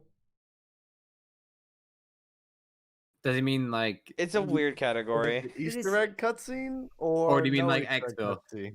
I was Oh, gonna yeah. say. think he means the difference between just the game ending or you being able to play after the Easter egg, or Is there a point later on where it is there a column later on where it tags on Easter eggs or anything, or is it? Yeah, so there's a point okay. later on that goes that's for Easter eggs. Okay. Okay, so I would think for this one it would just be like going down versus exfil. Oh, okay. And I'm okay, so guessing. yeah, so I would have to agree with Lex and say Cold War, because Yeah. like exfil, I think exfil is one of the best things to ever happen in zombies, and it's nice that Yeah, you it's really fun. can feel like you complete the map rather than just die and always get defeated by the map. Yeah. It's like, Yeah. so that was a really nice touch from Trog, so thank you for that. What's great about it too is that, you know, even if you don't successfully exfil, you know, and you die, you were gonna end the game anyways. So Yeah. it's one of those things where it's like, oh well. no matter what the outcome was gonna be, you wanted to end the game regardless. So I think it's just an extra little fun thing that Cherrick threw in there, and that's great. And I think they definitely took inspiration from the custom zombies community because of the buyable endings. So Yeah. No, it's a very similar to a Bible ending, and I like the little hold off point as well. Like you have to, it's not just a simple you run to the chopper. You have to literally clear the entire zone, and then you jump on the chopper. So there is a bit more work towards it. I like the time limit too. Gives a little extra challenge. Yeah. Yeah. I mean, one gripe I do have about exfil is that they need to fix the zombie spawns, because like literally yesterday, me, Sam, and like a few of us were playing, and a zombie spawned like under the hill that's outside that door that goes into Knocked in the pond area. A zombie spawned under that hill, and we couldn't kill him. The most common one I've seen is the truck that gets lifted up and the ether tunnels there. The zombie and a dog tend to get stuck inside that truck if it's down rather than floating. That's the most common one I've seen for exfil. I've noticed with dogs, they're more easier to kill if they're inside the truck, because like they're in like the back area where like the turret would be in that truck. But if it's a zombie, they're like in the fucking driver's seat and just fucking playing cars. Yeah, my guy's just in there, just living the life, and he'd be like, hello, we need to kill you to exfil. Can you come out of there, please? Thank you. No? Okay, we'll just fail. And it's like insane, and like also with solo too, it's like if you use a chopper gunner, and like what I do personally is that I throw monkeys and then I use chopper gunner. But then after the monkey bombs are gone, the zombies just fucking disappear. Yeah. Odd. Yeah, it's so shitty. It's such a shitty feeling. Like it can be a bit buggy, but I think it's still a fun way to kind of end the game, but they just need to add a few little extra tweaks to it, and I hope we see exfils in future maps as well, because me too. Like I think of Spike. Who was it? I think was it you that was saying about different ways you can exfil from the map, or was it someone else? No, it was definitely someone else, but I do like that idea. Someone was talking. Oh, that was it. Mike Lopez. It was Mike Lopez who was talking about this. But he was talking about in future maps you have different ways you can exfil from the map, and talking like so one of them could be a boat. So a boat comes in, you clear the area, jump on the boat, and then you sail away. Another one would be, I think actually, was it? He said he had a bunch of other ones as well, but I think that'd be really cool. Change up a little bit, have a different mode of transport. Boat, tank, you know. Tank just like I don't know. Into a tank, do some sort of Fast and Furious. The Origins tank. Drive onto the plane. Yeah, Origin cool. Tank. Actually, that'd be cool. That'd be really. That'd cool. be actually really cool. I'd love to see a little bit of a callback. There's a lot of potential they could do. There is. Oh, absolutely. There is, but exfil on the robot. You have to clear the area, and then when the foot comes to try to stomp on you, gotta shoot it, and then if you don't shoot it, you die. But if you shoot it, you exfil on the Origins robot. And you away on the robot. Do you know how many people would get pissed off if they shot the foot and it didn't open? Like, and they just get stopped up. It's just like, okay, that's an Origin flashback right there. Like, it's like just like the old days, getting tramped on by the robot. Love it. I would say there was only a problem on BO3 because of like connection wise. If like you weren't the host. But if you were the host, it was fucking damn well perfect. Yeah. Also depend on the weapon as well. Right. But for this point, I would say Cold War. Jason? Yes. Cold War. Cosmic? Yes. Cold War. Cold War. Kyle?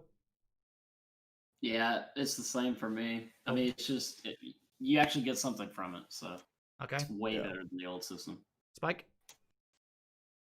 Yeah, Cold War. Like Alright. you get reward, you get ether crystals, and like in the higher rounds you get more XP, and the match bonus XP and all that good stuff. And then Yeah. BO3 is like cutscene. It's Sure. black. Yeah. Okay, No, so that's a game. unanimous on Cold War. Next Yeah. up is Wonder Weapons. So BO3. again, this is looking at launch maps. So I think it's a no. Actually, I don't know. Black That Ops easily 4, be the a- death of easily- Orion wins this category. Yeah. Shut up, no. Bruh, transit jet gun. You can't beat it. Dang That's it, the Jason. ultimate Yeah, I Wonder know. Weapon. I mean, obviously, yeah, Black Ops 3, Apothicon Servant is the best wonder weapon of all time. So I'm like, gonna step easily. in here.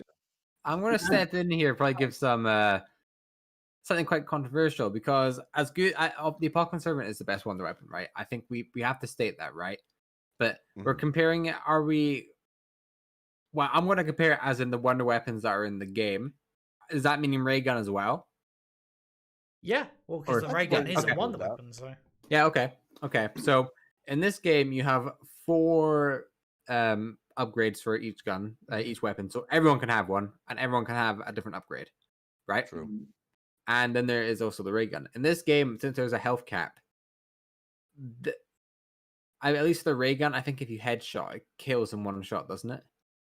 I could be wrong. I think so, the I'm ray not gun just sure. kills no matter what. I mean, this thing Yeah. is overpowered as hell. And Even as though well they- as that, even I after love- they nerfed it, it's still OP. yeah, yeah. Oh yeah. Really. Even that as well, you can actually buy ammo for wonder weapons in this game.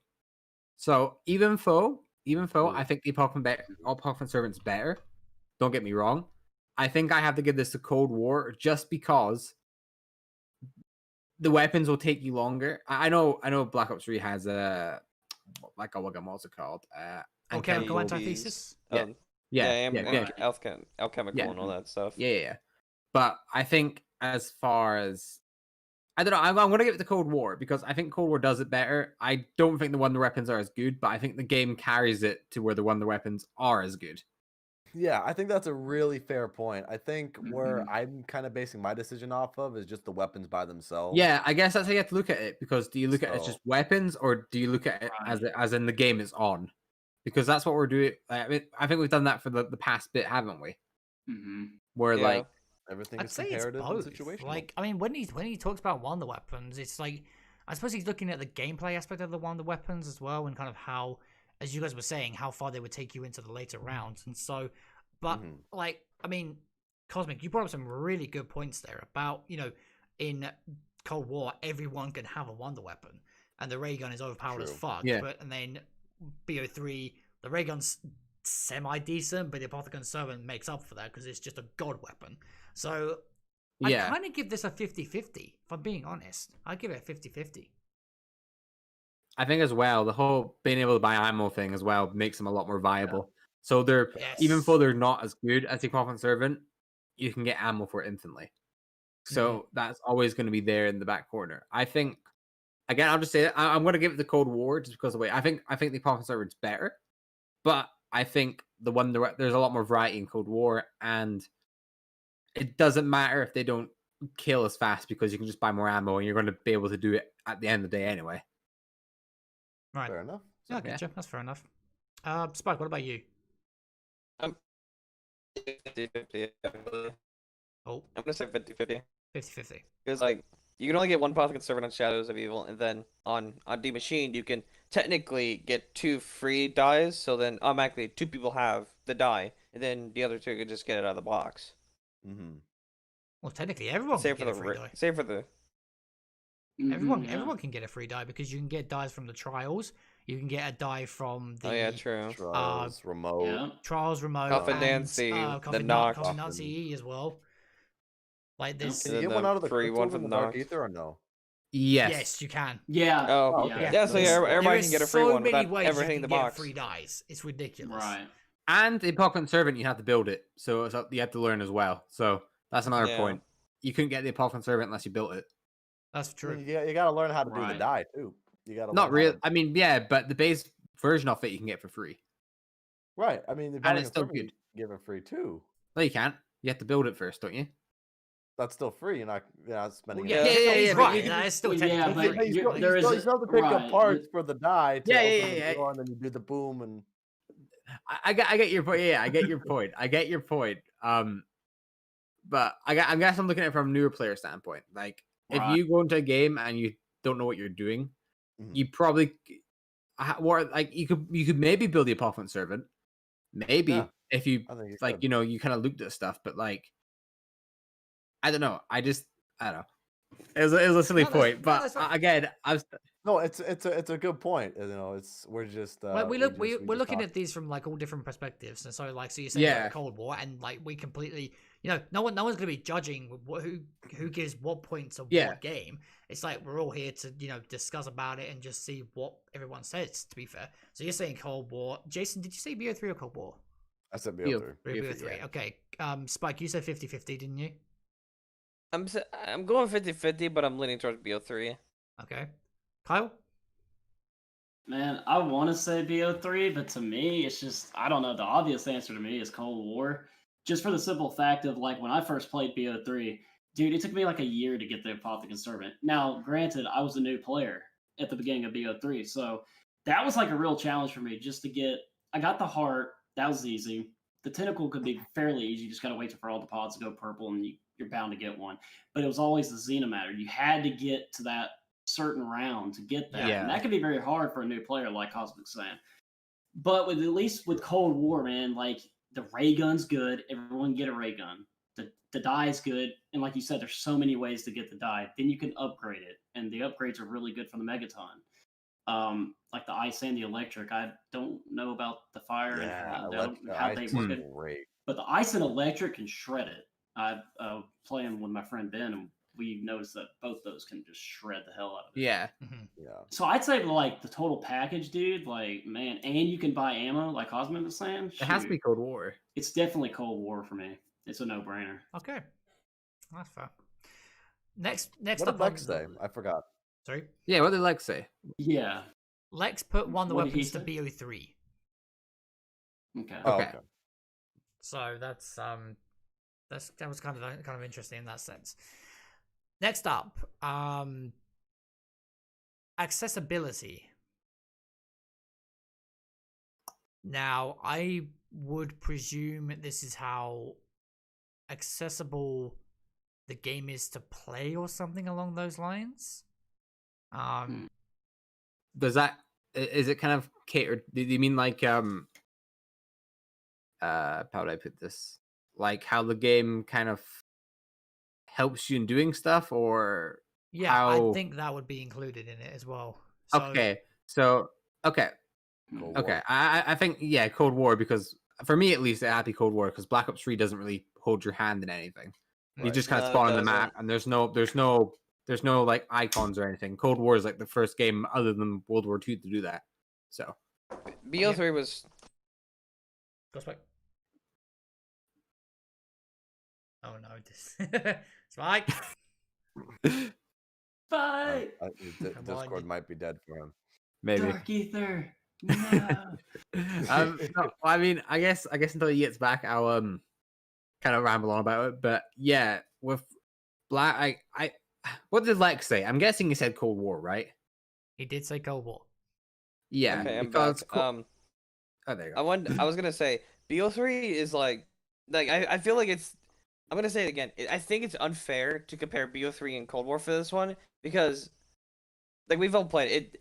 You can definitely feel that that BO3 was made for the hardcore players for zombies. Like we can all agree on that. Mhm. Yeah, Definitely. So Yeah. to Well, me, it's yeah. unfair to compare.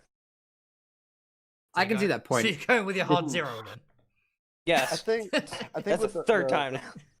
The thing with the accessibility, I think what we're talking about here is at its core level how accessible and how viable it is for every kind of player to play zombies. And so that's why Cold War definitely gets the point here in this category, because it's the game shows you, okay, here are your bare necessities of power and pack a punch, and then it doesn't tell you anything else. So at least the game gives you what you need to know, and then you can kind of go off. Now, granted, pack punching on Shadows of Evil and doing power on Shadows of Evil isn't hard. It's just for new players who might not understand how beast mode and like an afterlife type of system works. They probably might not catch on to that as quickly as they would have with Cold War. Um, and then also with the whole arsenal and crafting table system, the accessibility of getting powerful equipment and powerful weapons is right there at your fingertips at many turns. At many turns. Yeah. That's not a Well, sentence. At many opportunities to upgrade things, many opportunities to purchase and upgrade things. So I think there's a lot more accessibility when it comes to that, and new players will definitely like Black Ops Cold War. Okay, yeah, no, that's a fair point. I mean, in terms of like accessibility, it's as you were saying, like, but what we've also got to take into account is that we look at BO3 and Cold War, and Spike, you are right in the sense that BO3 does cater to the hardcore player, and Cold War caters to all kinds of players. But this is also the first time in Zombies history that multiplayer guys are coming over to Zombies and saying Zombies is better. And it's because of Cold War, and so like there's that to add as well, because people like multiplayer people have been literally tweeting out saying Zombies is better than multiplayer, and it's like I've never seen that in Zombies ever. This game has revolutionized the Zombies generation and brought in like new people. Take my hand, multiplayer guys. Let's go. Come to the other side. But I would agree. I would agree with Lex on this one to say Cold War. Would you guys agree or disagree? Yeah, Agree. I want to agree, definitely. but it's definitely I think with BO3, I think we've gone over this point already, but BO3 wasn't really that game designed for like newer players. It was definitely for people that knew how Zombie worked in the past. Yeah. But I'm gonna go with Cold War, but I kind of don't think it's a fair comparison. But Cold War, obviously. Okay. Yeah. All right. Next one. Now, this one is probably the toughest one for me. It talks about replayability. This is the toughest out of all of these categories. This is the toughest one for me, because BO3 has been the most replayable Zombies experience I've ever played.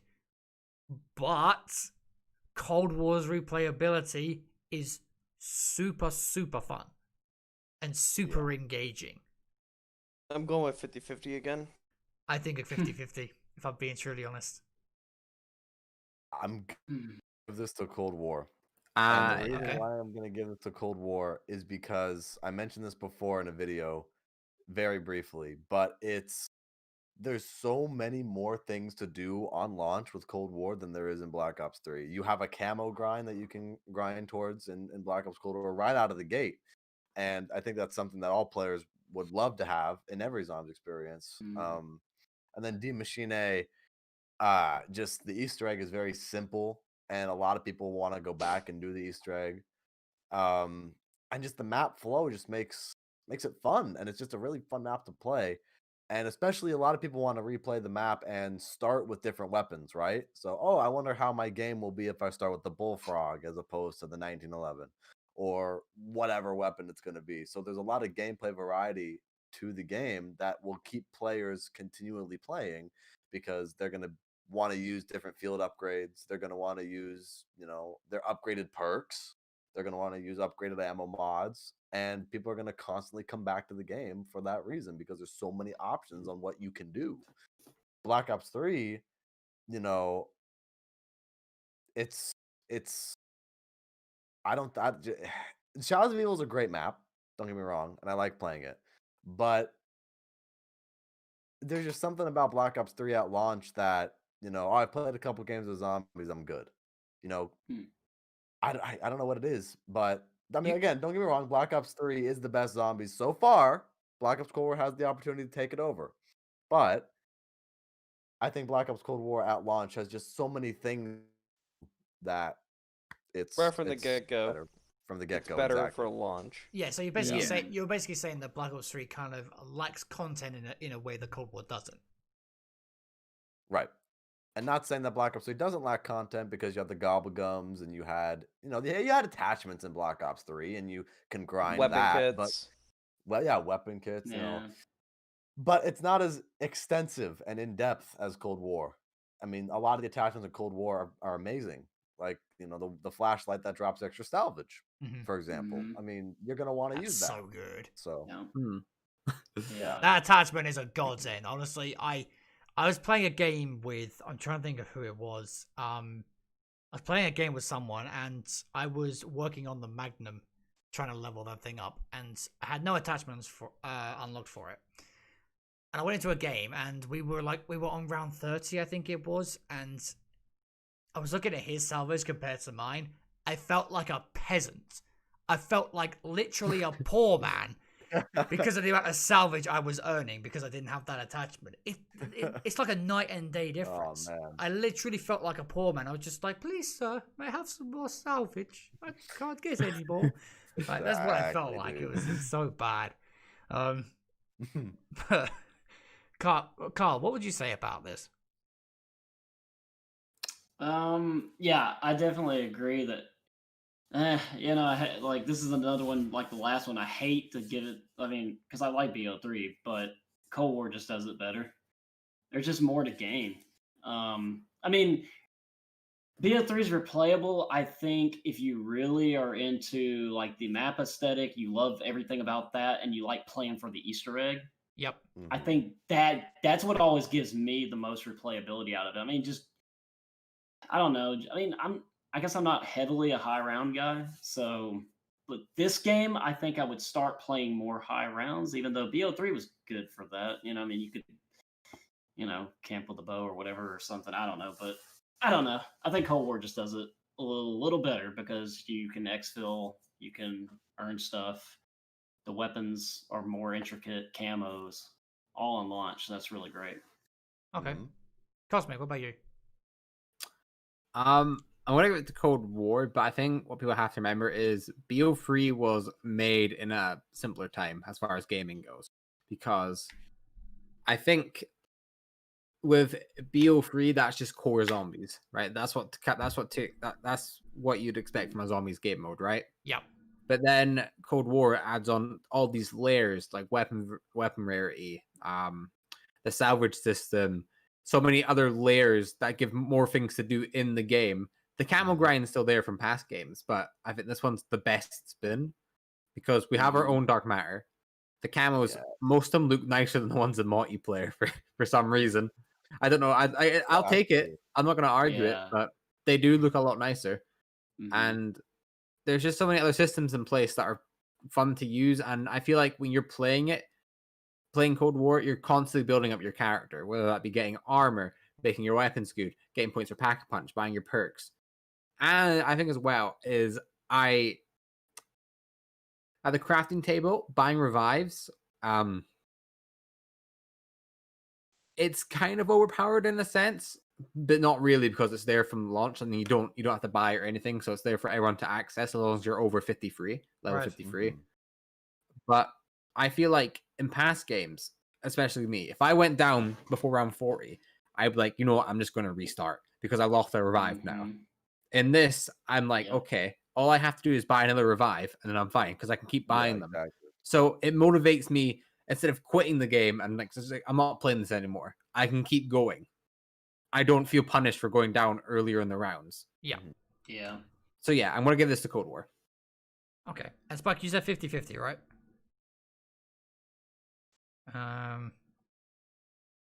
Okay, Spike's on the BRB. I think he said 50-50, but we'll go with that. Okay, next up.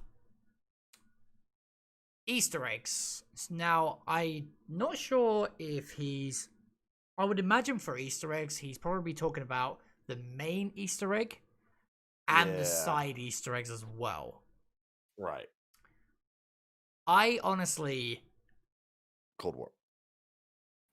I'm gonna have to disagree with Lex. Lex said What did BO3. Lex say? I'm gonna have to That's a disagree good with pick. him. Wow. I think Cold War's Easter eggs are so fun. much more fun, Yeah. and the coffin dance Easter egg. I've never done a side Easter egg more times in my life. Like, Yeah. if you discount the specialist weapons, Oh the yeah. coffin dance Easter egg is the most I've ever done. I do that every single game I Yeah. play because of the rewards Yeah. that it gives you. It's worth Exactly. it. Yeah. Like, It's and amazing. And in terms of like the main Easter egg,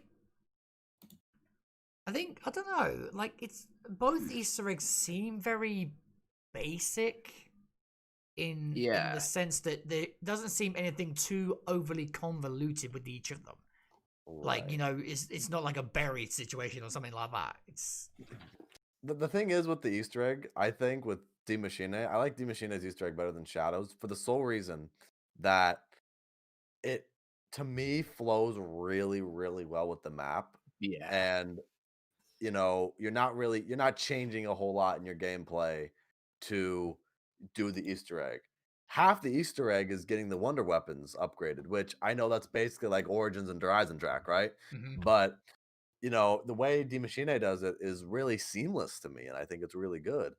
Mm. The other thing about Shadows of Evil, the flag step is very simple, but the flag step is annoying. I think. Like I have the worst luck with the flag step personally, so I think it's really annoying. But yeah, I think as far as Easter eggs go, Black Ops Cold War definitely takes it for me. Cosmic, what about you? Well, I think again it's gonna have to be Cold War for me. The side Easter eggs, like you said, I've never done a side Easter egg so many times in my life because of the rewards. I feel like a lot of side Easter eggs in this, you get rewarded for it. And don't get me wrong, there's ones in Black Ops 3 where if you did them, you get rewarded in some way. But Yeah. I mean, well, Shadows of Evil. But The helmets and whatnot. yeah, I prefer how Cold War is tackling it because they're a lot more fun and they're not super like difficult and things like that.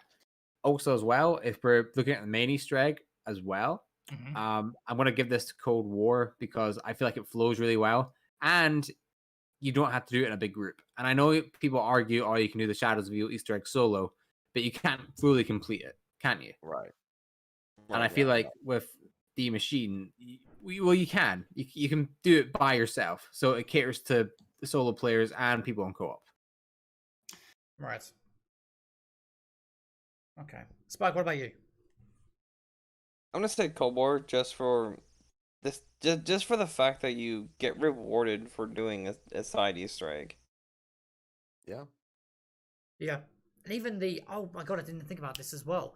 The giant hand Easter egg as well. Even Yeah. that gives you a freaking reward. It makes you That's go Oh yeah, that legendary. too. Like there's one thing I have to say, right? When Turbo did like what he would call the biggest zombie podcast ever, one of Reed's complaints about Black Ops 4 was lack of rewards. Cold War made up for this 100% because Exactly. of the rewards that it gives you for the side Easter eggs. And I just think that even the rewards it gives you for exfilling as well, it's like they definitely up the ante with that, and that's kind of Absolutely. and that's where they've hit the nail on the head for me in that sense. For sure. But Carl, what about you? Yeah, I agree with Cold War as well.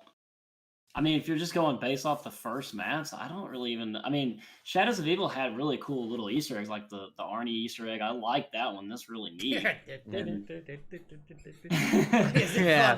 Yeah, and like Noir mode, that was really interesting. That was cool because that kind of brought a little Mob of the Dead kind of vibe. Of course, they're kind of connected anyway, so. I mean, those are all really cool. They do stick a nice place in your heart, but I just don't know how he could go BO3 Shadows over Cold War just because, like you said, you gain so much from it. That's what I've been saying about this game. This game feels so much more personal. You actually get a lot back. Yeah. You have something that keeps your mind occupied at all times. Yep. And let's not forget as well on Shadows of Evil, the donut trip mines. Oh, that too. As well. Yeah, I'm Nice. gonna change my answer to 50-50. Okay. Yeah, it's Yeah, I could see that. Okay. I think I'm still gonna stick with Cold War on this, but BO3s are a lot of fun.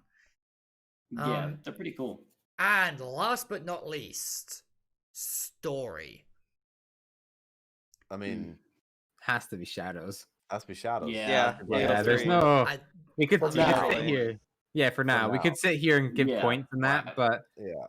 the Cold War story just lacks quite a lot in both, like, cutscenes, just things the game actually tells you as well. Yeah, that's the thing, That- man. That's the Mhm, thing. yeah. The Dark Ether story can be so good. But they need to Yeah. flesh it What we out. got so far with Samantha Maxis and Gregory Weaver, like we've gotten so much cool stuff for trailers and teasers, Mhm. Mhm. and then the map came out and there's no Easter egg cutscene. Like that confused me.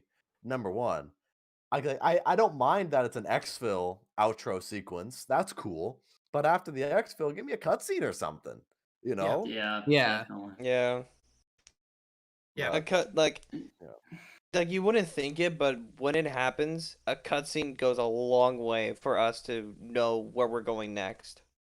Yeah. Absolutely. Yeah. Because like think about it this way, like we all know like the leaked maps that are coming for DLC, right? We know like I those. heard leaks a and- little bit of the rumors. Yeah. I Yeah. know Yeah. I know two And of then- them, but that's it. And then other people, I they haven't have heard any no of them. idea where we're going next. They don't know a single thing. Right.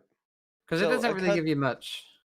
Yeah, it doesn't give you much to go off of what's next. Mm-hmm. Hmm. But so are we all saying it's a unanimous for BO3 in that sense?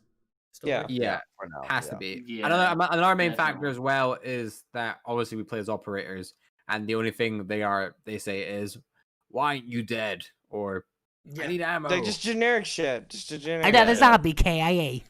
Shit like that. You know, like I don't mind the operators as much as a lot of other people do because I don't I- mind They're mine. right. playing the Black Ops Cold War campaign and then playing as those operators in Zombies because Zombies definitely has a closer tie-in to the OG Black Ops 1 campaign Yep.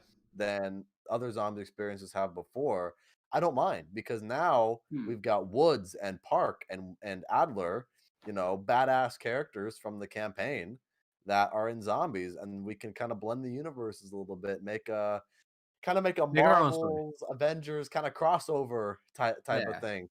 Like, could you Yeah. imagine for DLC 4 or whatever, you have Adler and Dempsey and Takio and Woods, like they're all fighting side by side, and there's like Margwas, and it's a giant fucking battle or something. Yo, That'd be so cool. Sick. I mean, they have so much opportunity to add Primus, Ultimus, Victus, you know, the Mob of the Dead characters. Who fucking knows or cares, right? Just throw them all in for operators. And I would buy them all. I Me would too. buy them all. Yeah, same. I don't normally do microtransactions, but I would buy a Tank Dempsey operator Yeah, so I can hear him say definitely. "Oorah!" You know, I would just love that. Well, it's like back in Black Ops 4 with Blackout when you could like, you know, pay call points for and have like you could have like Rustman, Misty, or like all those Exactly. guys as I was just like, you know, Exactly. yep, I'm just like straight in there.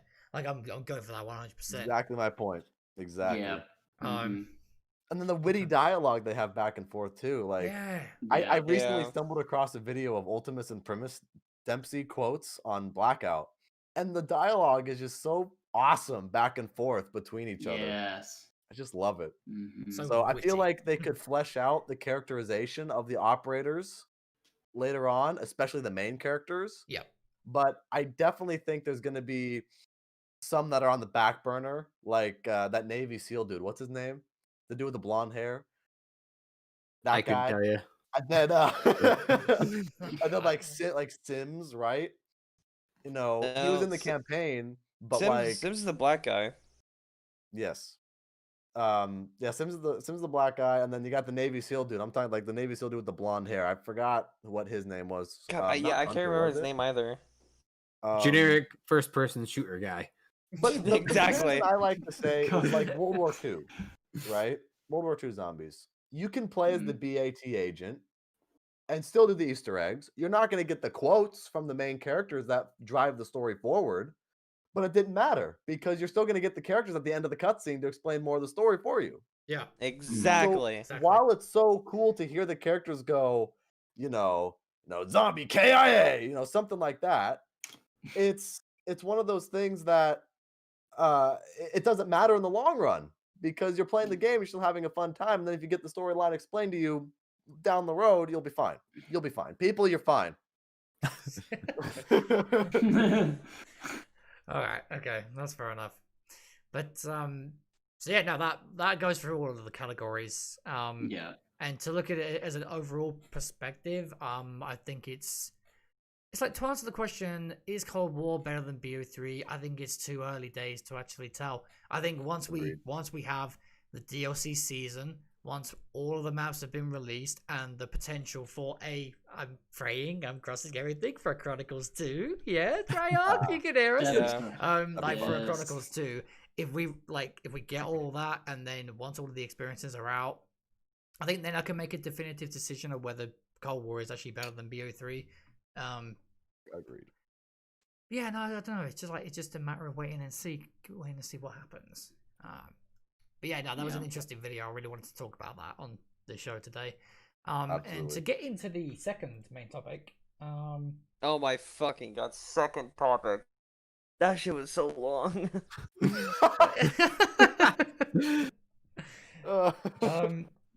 It's talking about.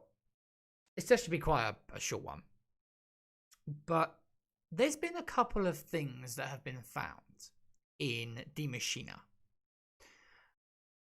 The first one was found outside the map. Oh, I know what you're talking about. Do you though? Probably. Are you sure though? Perhaps. Do you know If what it's I'm not, talking I'll tell about? you. If it's not what I'm thinking it is, then I'm going to tell you what mine is. But are you thinking what I'm thinking, and you're thinking that I'm thinking? Just tell me. Okay. It's purple tier armor. Yep. What is That's that? exactly it. Good. Our mine's a link. That's good. Purple tier armor. It was found out. It was found outside of the map. In Die Maschine. Now, is it a bug, or could that be something we could be seeing in a future map? To me, I think Jack. it's a quest that we haven't figured out yet. Yeah, because maybe it's that there until too. it spawns in. Because it's just sitting there and ready until somebody spawns in through. So we can get level 4 armor then. Possible, yeah. It certainly seems that Here's way. what I'm thinking personally, because like if you've seen the screenshot, it's the same model as like the level 2 armor from Blackout. Oh, interesting. Oh, I yeah. this is the first time I'm hearing about it, so I don't even know. No, not level 2. Tell level 1. Yeah, it was level. Level 2. Level 2. It's been a little while. Well, I'm sorry. I'm just clarifying shit here. Okay, level 2 armor was black, and had what I'm calling the 6-pack right there. Level 1 armor was more of a flat. So yeah, it definitely it's got the same resemblance as the level 1 armor for sure. But yeah, no, if that's a future, if that's something we still haven't figured out yet, how to get tier 4 armor, bruh. Like honestly, Megaton stand no chance. Like, mate, I'm going for those boys. Great. That's for sure. That'd be great. But another thing too, Jack, is that I've seen I saw a screenshot yesterday that was it was the model of the blue salvage, but instead of like the blue aura that it has, it was orange. Yeah, someone else tweeted that out. Okay, about salvage. And exactly as like and also that same day too, like in my game with Sam, green salvage dropped on the ground, but the aura of it was the color blue. What you were saying about the I don't know. The orange aura of salvage, it had the name high grade salvage. Yeah. So it's been made like that. It's been made to be like that. It's not like where is the screenshot? I want to look at it. I'll send it to you, Jason. Absolutely. But for me though, with the blue green salvage, when I pinged it, it said it was C4. So that was like definitely some sort of a bug. That's gotta be a bug. Yeah, mine was a bug, but it seems like with the high grade salvage having the orange aura, that seems more intentional. That's something that has put more thought into it. Like it was actually made, not a bug. We definitely haven't found everything on the map yet. I do believe that. Yes, this is definitely something we need to investigate. Cosmic, do you want Also, me the to send this to monkeys you as well? well. Write The down ghost notes and monkeys. investigate. What's that? Do you want me to send this The to you as ghost. well? Yeah, sure thing. Yeah. Right, there I'm you go, thinking too. The ghost monkeys is a side Easter egg as well. But that's the Yeah, that's the that's a- picture. That's the picture that we're talking about. It's like it's got an orange That's aura another one. and. Excuse me. What do That's we book- interesting, but the thing still says blue. Like the thing at the top is still blue. Yeah, That's weird. That's weird. it's real weird. It's kind of hard to identify. Like, is it in there like on purpose or? Because the model is the exact same as the Yeah. as the blue. But it's just coming It's not purple. Orange even. It's orange. Yeah. Yeah. Yeah. It was really. Very odd. It's interesting that it says high grade salvage. Yeah, because they've named it that. Yeah. Well, Like isn't what's the blue called? Is blue just called Rare. rare? Rare. Blue is just rare. Yeah. This is apparently quote unquote high grade. So. better. Maybe some salvage for a future map. Maybe for D Machine, they're just starting off with the 2 salvage types, and then when we get to a different map, they'll introduce something new. Yeah. Like when they Yeah, add that's in like potential. new, That's what someone said too. Yeah. like I think potentially we'll be getting new kill streaks. So what if we get like a gunship and zombies, and that's like the, Oh, the high Wow. grade, Call. and it's just like constant explosions on the map. That'd be crazy. Actually, that'll be awesome. That That'd be oh awesome. my god, that's such a great like idea, Cosmic, because like you know about the link about Firebase Z, right? Yeah. I saw a video yesterday. It was like someone like Firebase Ripcord in the campaign. Someone's mission bugged out and they got teleported out of the helicopter, so they were able to walk around in that mission like on Firebase Ripcord, and they found reused assets from Shino Numa. Really? Yeah. Oh. So I'm thinking that in the future Firebase Z is gonna be a Shino Numa remake. Maybe. I could do that. Interesting. So it would be kind of the same thing like D Machine did, where Nocturne and Toten just happens to be there, but Yeah. then they got the whole other map around it. That would be Firebase Z. Yeah. Well, it's, I'm thinking for this though, it's gonna be like, I think it's gonna be like a complete like remodel of like Shino Numa. So it's like, you know how like it's been linked that it's a Vietnam map. So I'm thinking that it's gonna be like a similar layout to Shino Numa, but it's like it's gonna be a completely new style. Yeah. That's what I'm thinking. But also, Spike, like like, that because idea. I'm actually glad you brought that up because that was actually the third main topic I had for today. Perfect. So Segue. that ties in perfectly. But it was Yeah. talking about like that Firebase Z map, and what's interesting is that because I watched COD Zombies HQ's latest video, Exactly. and it's interesting that apparently at one point we were meant to be getting 3 maps on launch.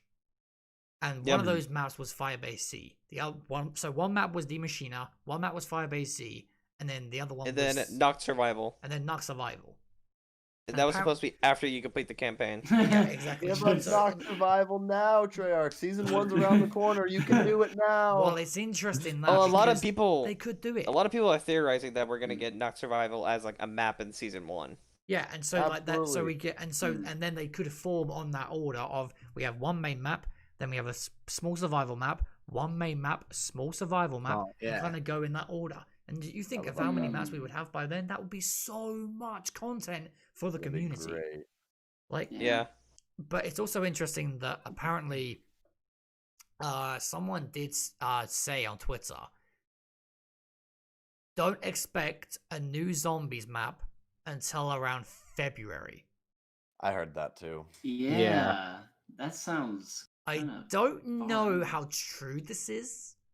It gained a lot of traction that, The- didn't it? It The did, way yeah. that I'm thinking about this is even with the Firebase Z leaks and with all the other kind of stuff that everyone's reporting on, I'm still gonna take it with a grain of salt because it's not Yeah. here yet.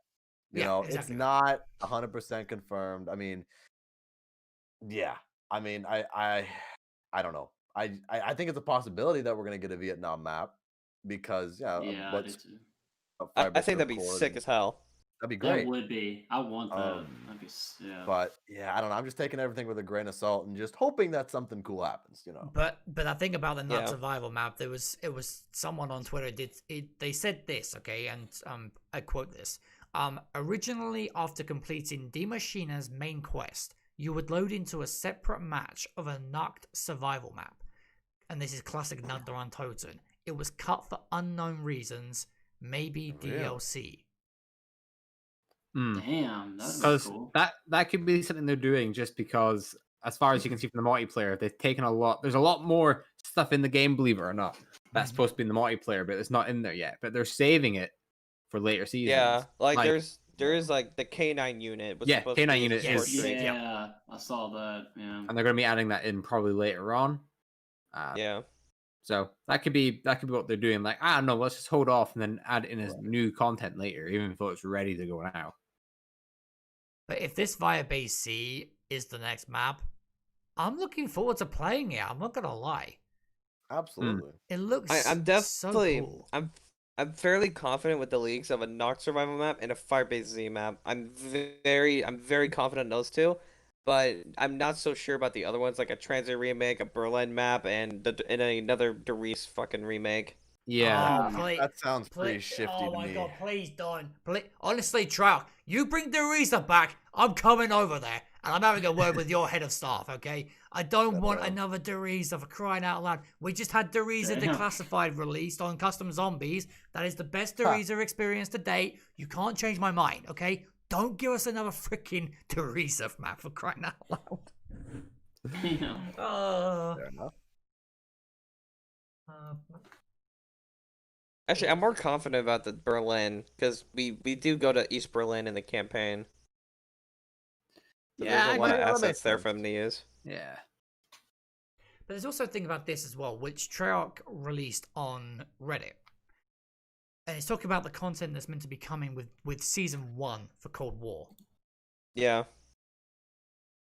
So on the roadmap, it says new zombie modes. Mm. But Zombies Rush. on the list they put on the Reddit, it says new zombie modes and content. Content. Content. So content, Well. what could content be? The big New C weapons, word. new perks, new Actions. field upgrades.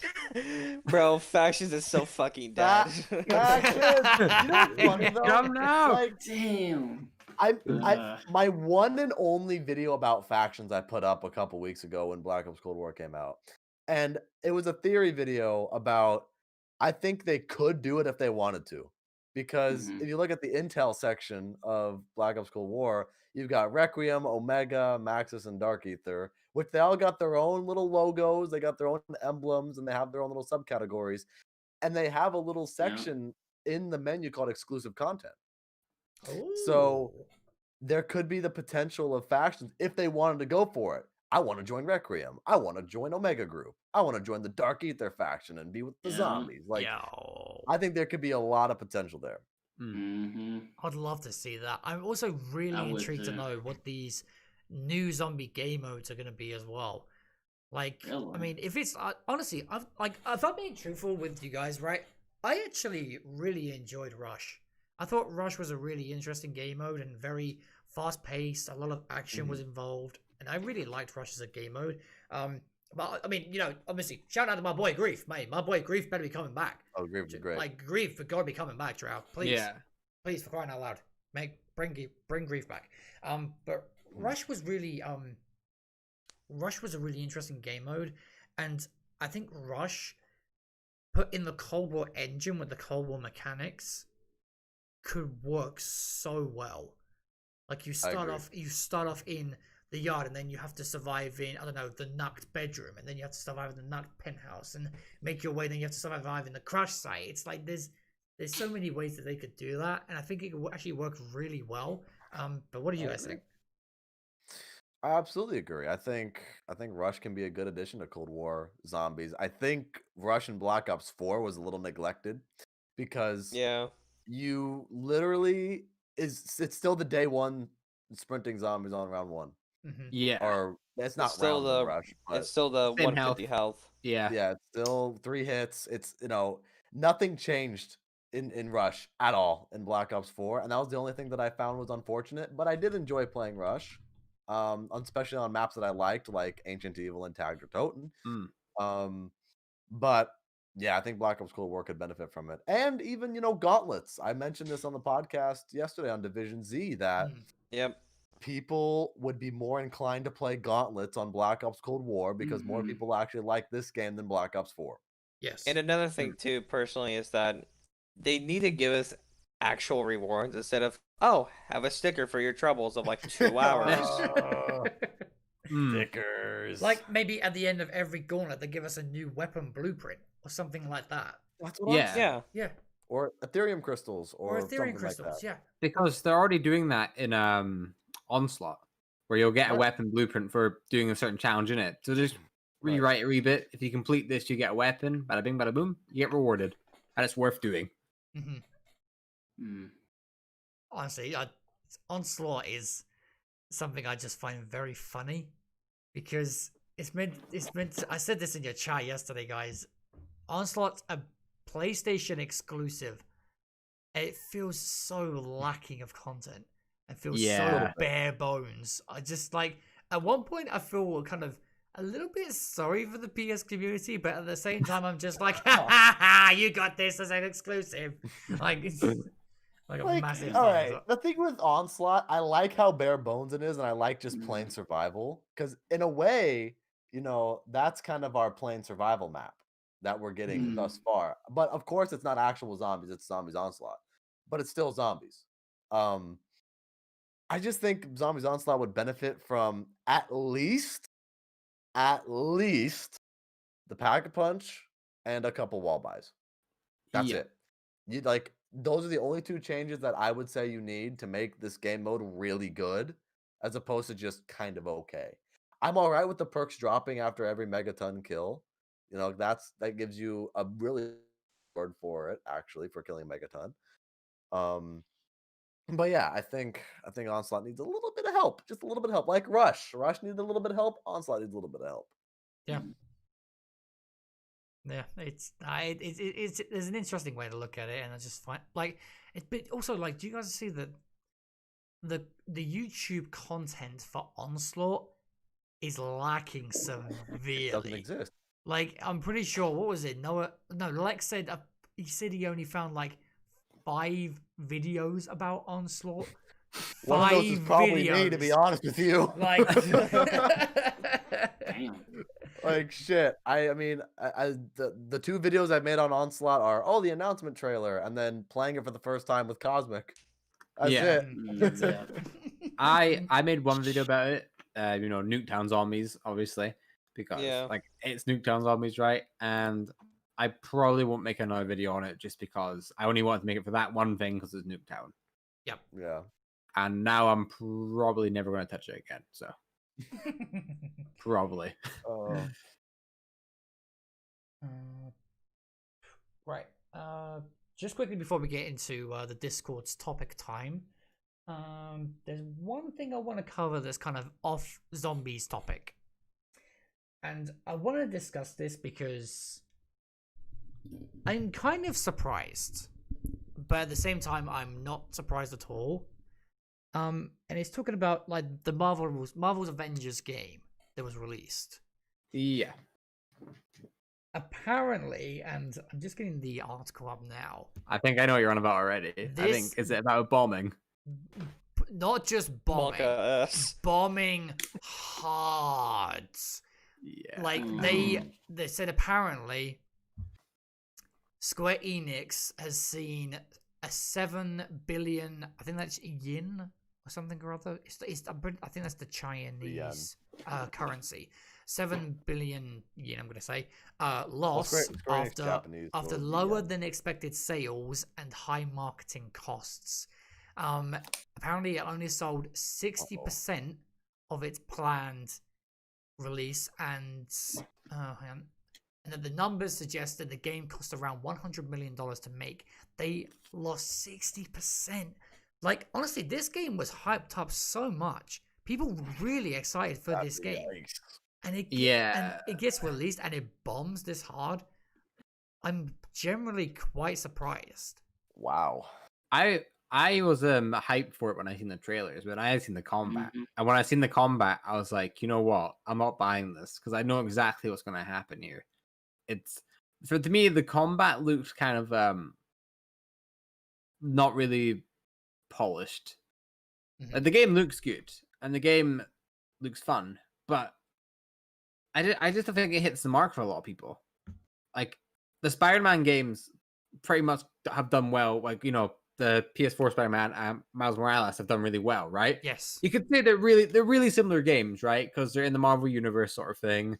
They, all that, there's all that stuff, right? But I think the Spider-Man games just get that extra layer of polish because it's a Sony exclusive that this one hasn't, right? And even for as good the game, like, how do I even put it? I think the game, it set out to be a lot more than it actually is, and for a lot of people just didn't buy it because of that. But I still can't believe that they've lost like 60%. Yeah, it does. It just surprises me that's crazy. because, again, it's as I said, like the amount of hype that was surrounding this game. And my friend Dan, he's played this game and he said it's a very, very good game. It's one of his favorite games. But I look at how much they've lost, and it's because of development costs and marketing costs. I'm like, wow, that I mean, is, especially for a company like Square Enix. yeah, Right? that's very surprising. Damn. Company sold 6% of its planned units, and the numbers implied. Just reading through the article, but no, it was really interesting. It was something I wanted to bring up because I wanted to kind of get you guys' opinion on what you think about this game that was so hyped to lose this much. Like, how do you guys feel about it? I feel bad for the developers because I can imagine that they probably went through hell of developing the game and for it to just Absolutely. completely flop. Even if the Yeah. reviews are great for the game, just the actual sales itself, that doesn't pay the bills. You know what I mean? Like, that doesn't pay the bills or anything like that. So even if they made a good game, no one's bought it. And they've invested so much money into it. I think... I don't know. I hope for the future of the game, maybe more people buy it.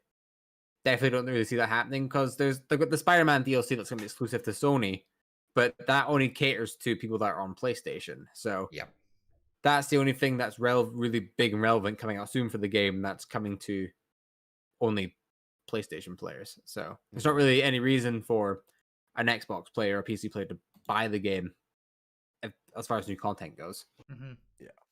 Yeah, no, that's understandable. Like, I mean, Carl Spike, what did you guys think about this whole thing? I saw like one ad on it once and never heard about it ever again. Yeah, same, to be honest.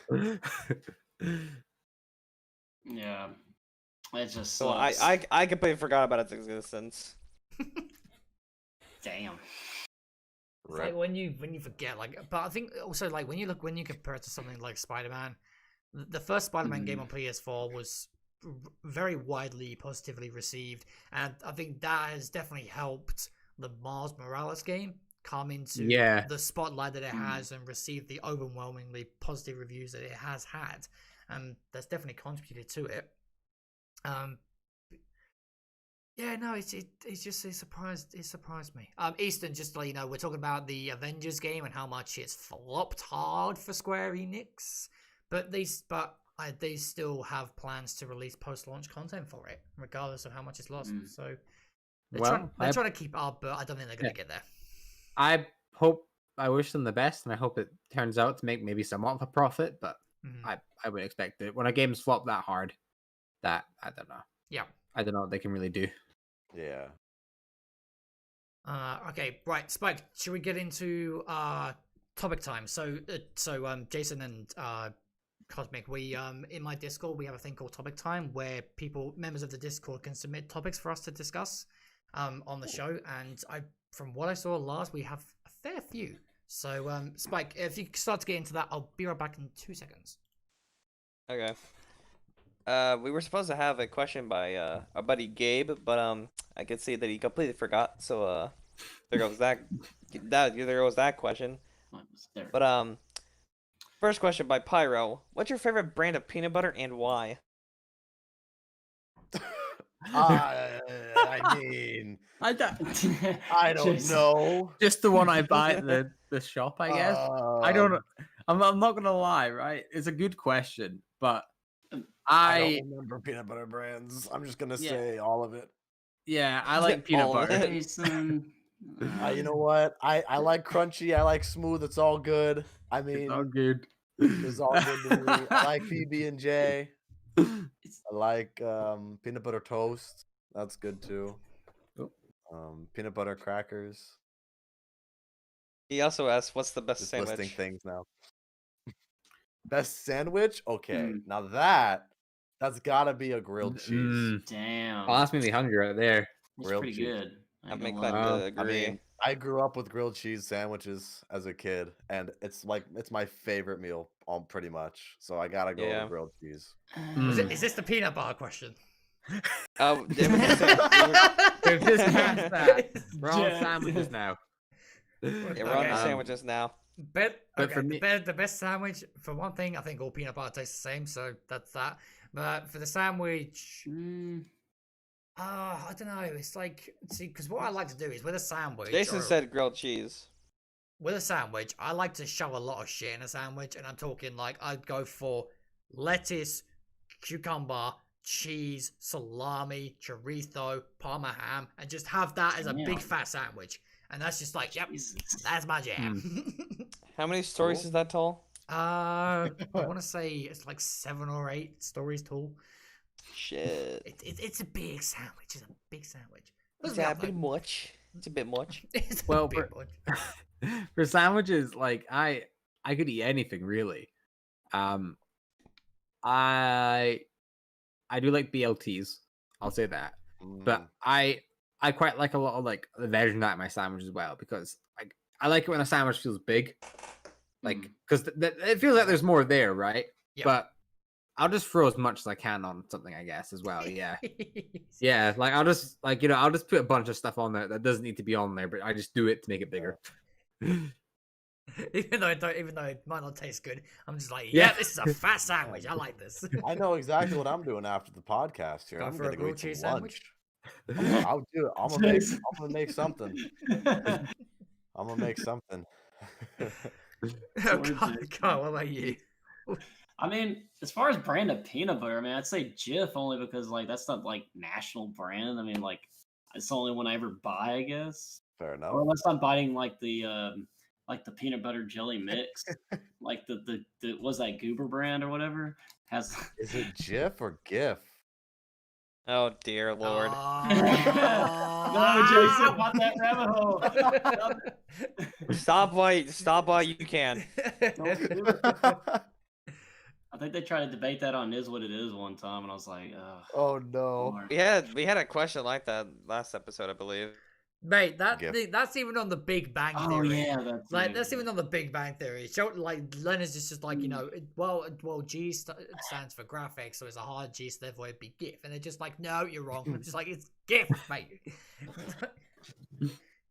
GIF for us would be JIF, but this is GIF, which is GIF. Fine. Yeah. English. Yeah, English. What a fucking weird language. We gotta love it though. We gotta love it. That's how we communicate. Yeah. Jason, I'm gonna ask, are you English or American? American. American. So we got 3 American. No, wait, Cosmic, you're British, I want to say. Yeah, I'm from Scotland. Yes. Okay, yeah. So there's 2. So Scotland! there's 2 Brits and 3 Americans in this call. All right.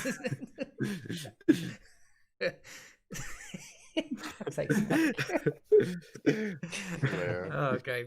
All right. What's the next one? Easton asked, what do you call it? M79, Thumper, or China Leg? Trash.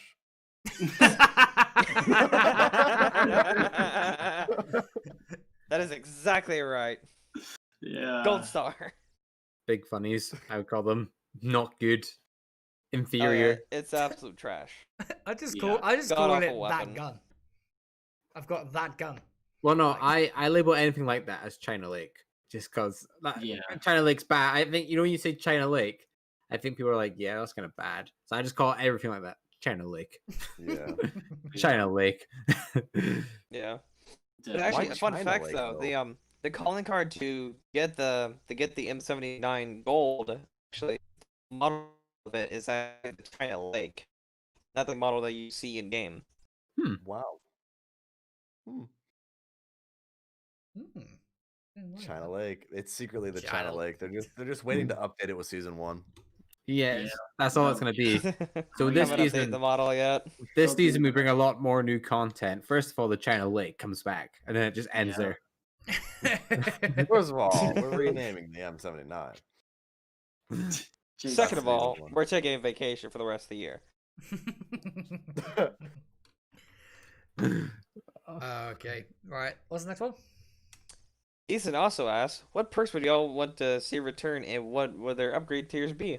Oh God, Well, we all know the leaks, so my brain Yeah. is not big enough to I mean, deal with this. the first thing that comes to my head would be Rest double in tap. pieces, now for the count. There's Tombstone as well. I'd like Yeah. to see upgraded Tombstone, which of course That's everyone's seen the definitely leaks, coming. and Cosmic. I is a want to see professional who's leaker who now. come back. It's coming. Good I can't ol- believe I'm saying this, but I kind of want Mule Kick to come back only because Mule Kick's Fair tier 3 upgrade could easily be the Black Ops 4 modifier, where when you rebuy the perk, you get the gun Yeah. back. That could Right. easily be the tier 3. So, I would love Absolutely. that. That was awesome. I would like to see them integrate Bandolier Bandit into one of its upgrades. oh, Yeah. Hmm. maybe that's tier 2. Yeah, Ooh. tier Maybe 2, that's tier 2. probably. like Tier 2 for Mule Kick could be like a Bandolier Bandit. That actually could work Yeah. really well. Would it be extra ammo for all your weapons or just your mule kick weapon? Yeah. Add 2 Think more about tier that. upgrades, and I'll give you an answer. I'm gonna But say all weapons. But don't you think Bandolier would be better for double tap? Because that more focuses on your weapon. I can see that. I can get see either yeah. one, to be honest. either one, because I guess Mule Kick is you're holding more, so I guess getting more ammo, right? But I'd double say, tap is actually, here's a good thing. Mule Kick, its upgrades, you get, it generates ammo over time, like for holstered weapons. Yep, and I then was just thinking with the same double thing. tap, you get more ammo in the stock. Right. Mm. Yeah. I think as funny as it sounds, I'd like to see Victoria's Tortoise, to be honest. I mean, I know we don't have a shield. Let's go. We don't have a shield, but we have your armor, Mhm. right? So when the Yeah. armor goes away, you can, it sends out an explosion. And then there could be some other upgrade tiers like extra durability or, Yeah. Or maybe one, or I don't maybe know the what the other one tier would be. 3. So okay. So let's say this, right? Say Bandolier Bandit, not Bandolier Bandit. Fuck off. Victoria's Tortoise. Let's say that does come back, right? These could be the upgrades. So you have tier 3 could be the. I've got a feeling tier 3 could be a level 4. So a 4-layer armor. That could be the tier 3. Tier 2 could be the explosive, like you just said, the explosive damage. And then the tier 1 could be, it's just like, armor is, it basically, it takes longer to destroy, essentially. Like and then, 20% more durable or something. yeah, something like that. So that could, that could work I think really well. definitely the tier 3 would be adds an extra armor slot regardless of how much armor you have. So if you haven't bought any armor off of salvage or whatever, you can buy Victoria's Tortoise and you have that one bit of armor. Yeah. And then you can purchase the salvage. But where it should be different is like if you pick up free armor off the ground, you still have to purchase an extra 1,000 for tier 2 because that extra armor off the ground is tier 1. It would have to be a separate category. So the little blue bars that you see for the armor would be their own thing, but then the Victoria's Tortoise bar would be like green or yellow or something as it's separate. So you would still normally pay 500 for tier 1 armor as opposed to, you have to pay the next thing up. Because if you have all 3 of your armor tiers, then you buy Victoria's Tortoise, you can't spend any more. Well, it wouldn't be more expensive. You know what I'm trying to say? I'm kind of doing a weird job of explaining it, but it would be like its own separate little armor thing that would tack onto it. Yeah, so this would basically be like the same as having like a level 4 armor. So therefore, maybe that bar is purple to represent Right. tier 4 armor. Exactly, and that's exactly what's outside the map, and we just figured it out. Yeah, there you go. See, Treyarch, big We know your brains right secrets, here. Treyarch. Like, this is the podcast is full We of know big your brains. secrets. But yeah, no. In terms of perks coming back, probably. I don't want to see PhD anymore. There's no reason for it. You don't want to flop? Yeah. You can slide, but it's We can't. Let's flop, man. You Get can't flop. Get the mechanic back. And plus, too, they could just easily make it where, like, I want them to do this so bad. They absolutely should add 2 more tiers to perks, just so Yes. Jug's tier 5 upgrade is like blast damage immunity. Mm-hmm. Yeah. Just so we don't need to see PhD as a perk, and that frees up a perk slot that for like a new perk or another perk to come back, that'll be much better to have. Well, you don't have to worry about freeing up perk slots anymore because there's no perk limit. True, yes, but like, Right. you know what I mean. I know what you mean. No, I got you. You don't have to go out of your way to buy something else. I get what you mean. Yeah, Yeah, there's so many ideas. I just feel like another perk would like be better suited for like to replace PhD. True. Mm-hmm. Yeah. True. Like That Cosmic, makes do you more have any sense. particular perks you want to see come back? Apart from Tombstone, obviously. If I want to do so, I would say Mule Kick as well, just because I feel like the game I would like to have an extra gun on me. Mhm. But yeah, I would like to see Mule Kick come back. I think that'd be a welcome addition, especially if they bring it back sooner than later. It will help getting camos and that done. So True, yeah. It's so Yeah. funny how everyone hated Mule Kick until this game. I know. He's... Yep. Everyone's like, shit, this is actually a So good perk. funny. Yeah. Yeah, but I don't know. Like, Carl, do you have any specific ones that you want to see come back?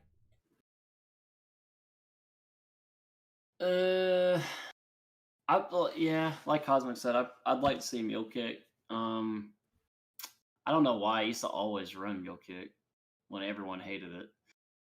I know you used to run it in BO4 as the modifier slot, didn't you? Oh yeah. On Easter egg That's the runs, only I way to run definitely. it.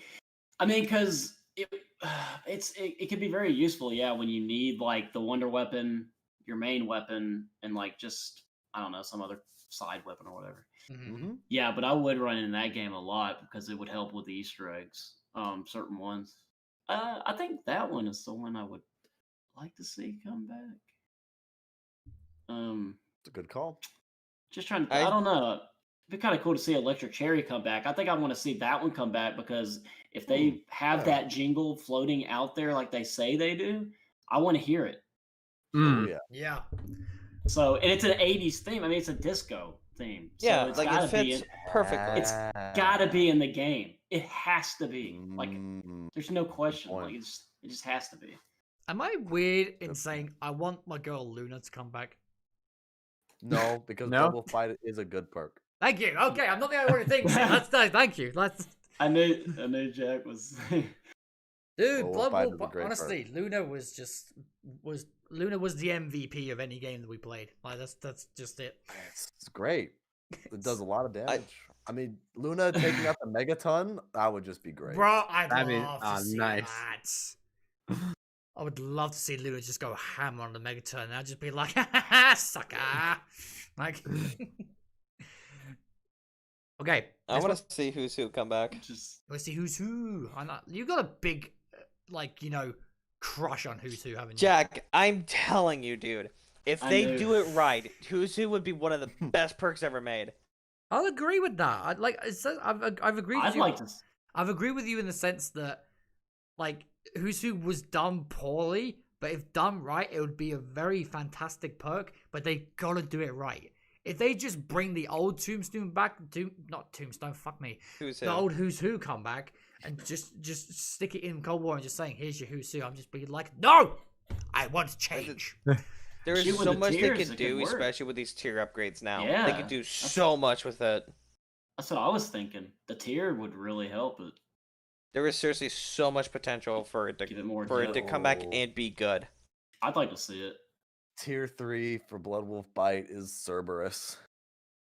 Ooh. And just the Buggers. big-headed dog from Oh. Hound just comes from the ground and just this hellish portal, and it just reaches up, and just this large 3-headed hound goes absolutely crazy, shooting fireballs and just like running around and kicking ass. I think that'd be awesome. That, I or love it's just that. that, or it's That'd just a be canine nice. unit. It's just a canine unit Yeah. comes out. A bunch Yeah, Oh of, that- god, yeah. Like, oh god, if that actually happened, we wouldn't be Damn. singing Tainted Love. The zombies would be singing Tainted Love. It'd be like, yeah. once I ran to you, now I run from you. That's what they'd be doing. Okay. Next one, Spike. Ethan once again asks, if you've been going for the Dark Ether camo, what weapon have you enjoyed the most, and which one are you trying to work on? I've enjoyed the Howler the most. The Howler has been a really fun gun to use. That's the most recent one I got gold. I've got 3 weapons so far gold on the road to Dark Ether. I'm looking forward to getting Plague Diamond shotguns. That'll be my next stream, probably on Monday. Mm-hmm. Oh, you'll have Um, fun with the spaz. Oh Guaranteed. yeah, absolutely. It's already like almost there. I mean, just playing the game, I'm accidentally earning all the camos. Like, it's one of Yeah. those things where, like, I want to make a video, Yeah. right? Oh, I earned this camo, like the like the storyline of it, right? I want to see Yeah. the progression, but I'm just accidentally earning so many camos that I'm just like, hey guys, so we accidentally earned these in game. It's like Moving Lex on. saying, like, oh, I've actually got Dark Ether. Yeah. Yeah. It's like- Exactly. Yeah, he literally said that. Like, in terms of, I think the gun I most enjoyed leveling up because it was really fun and really satisfying to use was probably the Magnum for me. Oh, interesting. I really like Magnum's that. pretty I decent. really like the Magnum, and with the gold camo on it, it literally I don't know what it is about the gold camo, but when I apply it to the Magnum, I feel like I'm in some kind of Western film, and I'm literally dual wielding these Magnums. I'm gonna be like, stick them up. Who's got the money? Like, it just looks This so zombies cool. map ain't big enough for the 2 of us. I will find For you, me and I will personally, kill you. Yeah.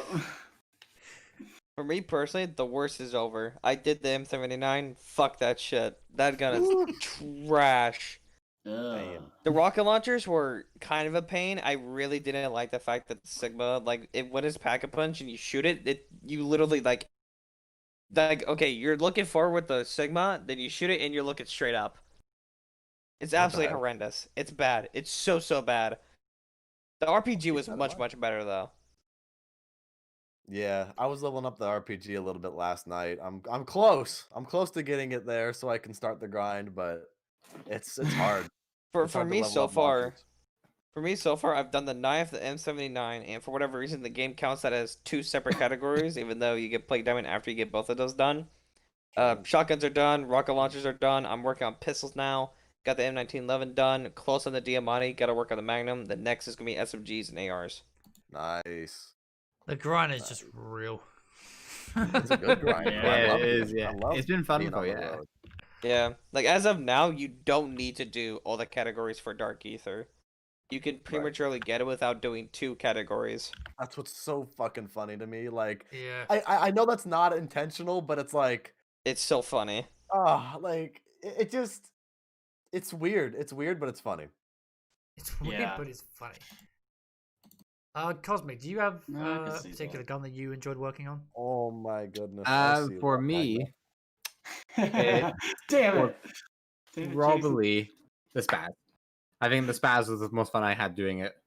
Oh yeah, the spaz is so nice. It is so nice. What were you all laughing at? What My Magna put topic. in the topic time. God, hang on, I need to read this. If you know, you know. Because If You you know, know, you you know. know. when I Yeah, found yeah. y'all, this was the main thing. I was like, holy shit. And I say it in chat. And then Jason Turbo were like, oh, wait, you're right. That's Oh. what's going here.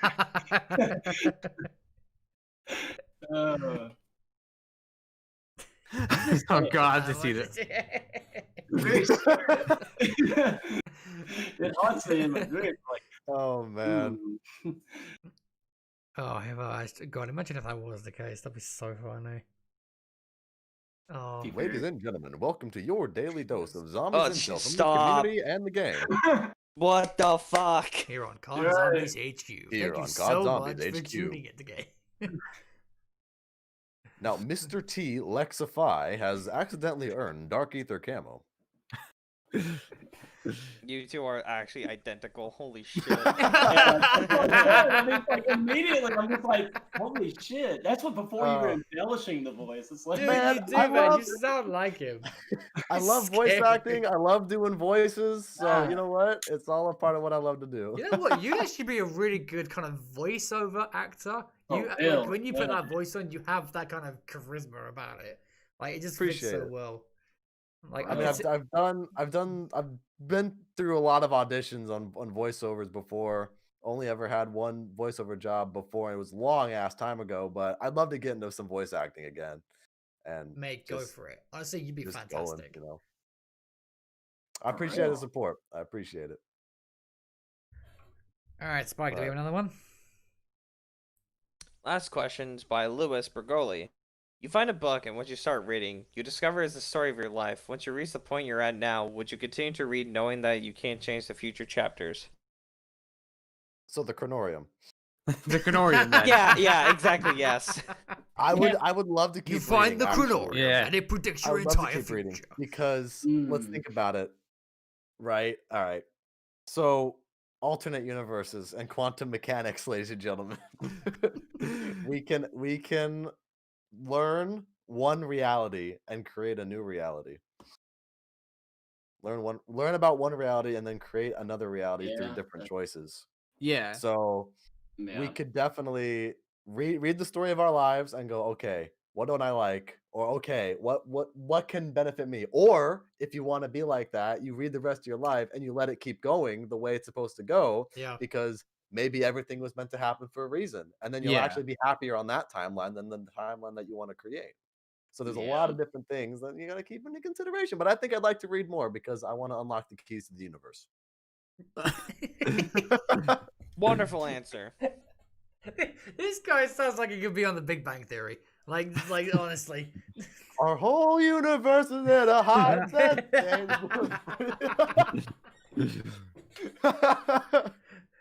Mate, I've been rewatching that show and I just find it so Oh, man. satisfying to watch. It's a lot of fun. I need to read this again. So you find a book. Would you continue not read knowing you can't change? Honestly, no, I wouldn't. Purely because of the fact that I kind of want to be surprised at what comes from what's to expect from the future. Like, you know, I like surprises, and if I read my entire life, then I've got nothing to be surprised about. And it's like, and especially if that book is set in what is exactly going to happen, then it's like, yeah, but no, honestly, no, I think that would be my answer. No. Fair enough. Like, I'd read it just so I can know what the future Easter egg sets are for DLC maps. So I can be first in the world for every DLC map. Damn. You can actually make no nonsense guides. Exactly. oh, the future Milo right here. Oh my god. And they won't be 20 minutes long.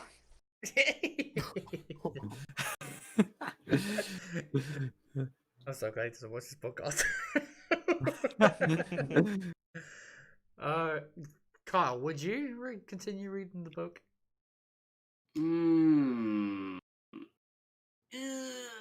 Dang, I don't know. That's like leaks for me with zombies. Like I end up But it's in like, real life. you don't really, yeah, like you don't really want to look at it, but then I end up looking at it anyway. It's like fuck it, whatever. I just gotta Damn have it, it. guys! God leaked season 2. God. Right? It's like, oh Ooh. god. I just had a funny thought. What if you read it up to the point of like the second that you're reading it, and then it just stops? Just like, oh, this is it. Well, because you write your own history, Right. right? So as Right. you're living, the book will write itself, That's true. Yeah. like a magical book, But well, yeah. like the Well, Chronorium. let's say it this way, yeah, right? Yeah. Well, yeah. you know, like maybe Jason's book is like yay big. Like we all get our books at once. Jason's My book's like book's gonna yay be a big, book. and then someone like me or something, right? Maybe something happens to me quite early on, like a bus hits me or something, and it's like my one's like a few pages. I'm like, wait, what? Why is my book not like his? What? That in that case, I think I would read it. If I can compare the book sizes, I would make a calculated decision to know what's happening. Fair enough. It'd be interesting. See, the thing is, right? A part of me would want to read it, but the other part of me would be like, no, just don't read what's going to happen in your future. And I'd be like, but I want to know. It's just like, just don't read it. And in the end, I'm just going to be like, okay, no, I'm just not going to read it, because it's Carl. Actually, what you said is a perfect example. Spoilers and leaks. It's like, yeah. I honestly, as much as we talk about it, when honestly, the week leading up to Cold War's launch, the amount of leaked gameplay that went out, I'm just really like, nah, mate, you keep that shit away from me, okay? All right, I'm putting up a barrier around me. You can't talk to me. You just I'll keep that shit away from me.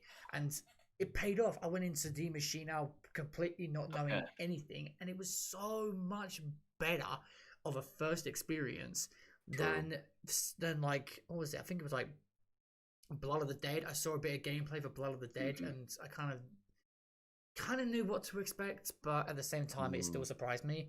But it's like, just leaks and spoilers are just. I didn't see gameplay for Blood. That shit was a great first time experience. Well, yeah, the thing is like with the leaking your life, right?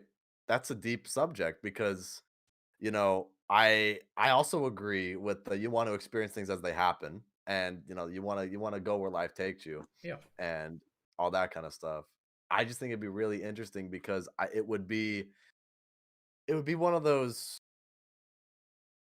It would be an artifact in the world that would really give us a better understanding, I think, of how the universe works and how things are meant to happen or not meant to happen, because every individual person, and it might be going a little bit off the deep here, but like, the butterfly effect, we all affect each other in some capacity, in some way. That's true. And from that creates alternate timelines that leads to other timelines, and then just the quantum mechanics of it all is just so fascinating to me, that I think even having one book of just one person's life and how this is going to happen and this is going to could change our entire understanding of what we think about quantum mechanics, and it fucks everything up. And it fucked everything up. It could. It absolutely could. That's one timeline. And that's what's crazy. It's the endless possibilities and the endless parallel universes that could be made around us, like with every decision that we make. That just then, as you were saying, that just creates then an alternate timeline which we can't get to. I mean, think about it. If we actually travel to one of our alternate timelines, and we see that all of the decisions we could have made, or we should have made, or we didn't make, and how much that. Well, because theoretically, if you knew every single position of every single atom in the universe and its properties, you could predict the future, as quantum mechanics try to explain. Yeah. So you could just as easily, if you had the equipment and had everything that you needed to do to try to change the future or do anything like that, to predict the future, if you knew every single location of every single atom, every single thing that is matter, that is energy, you could technically predict the future and change it. It's crazy. I love this kind of shit. It's very fascinating stuff.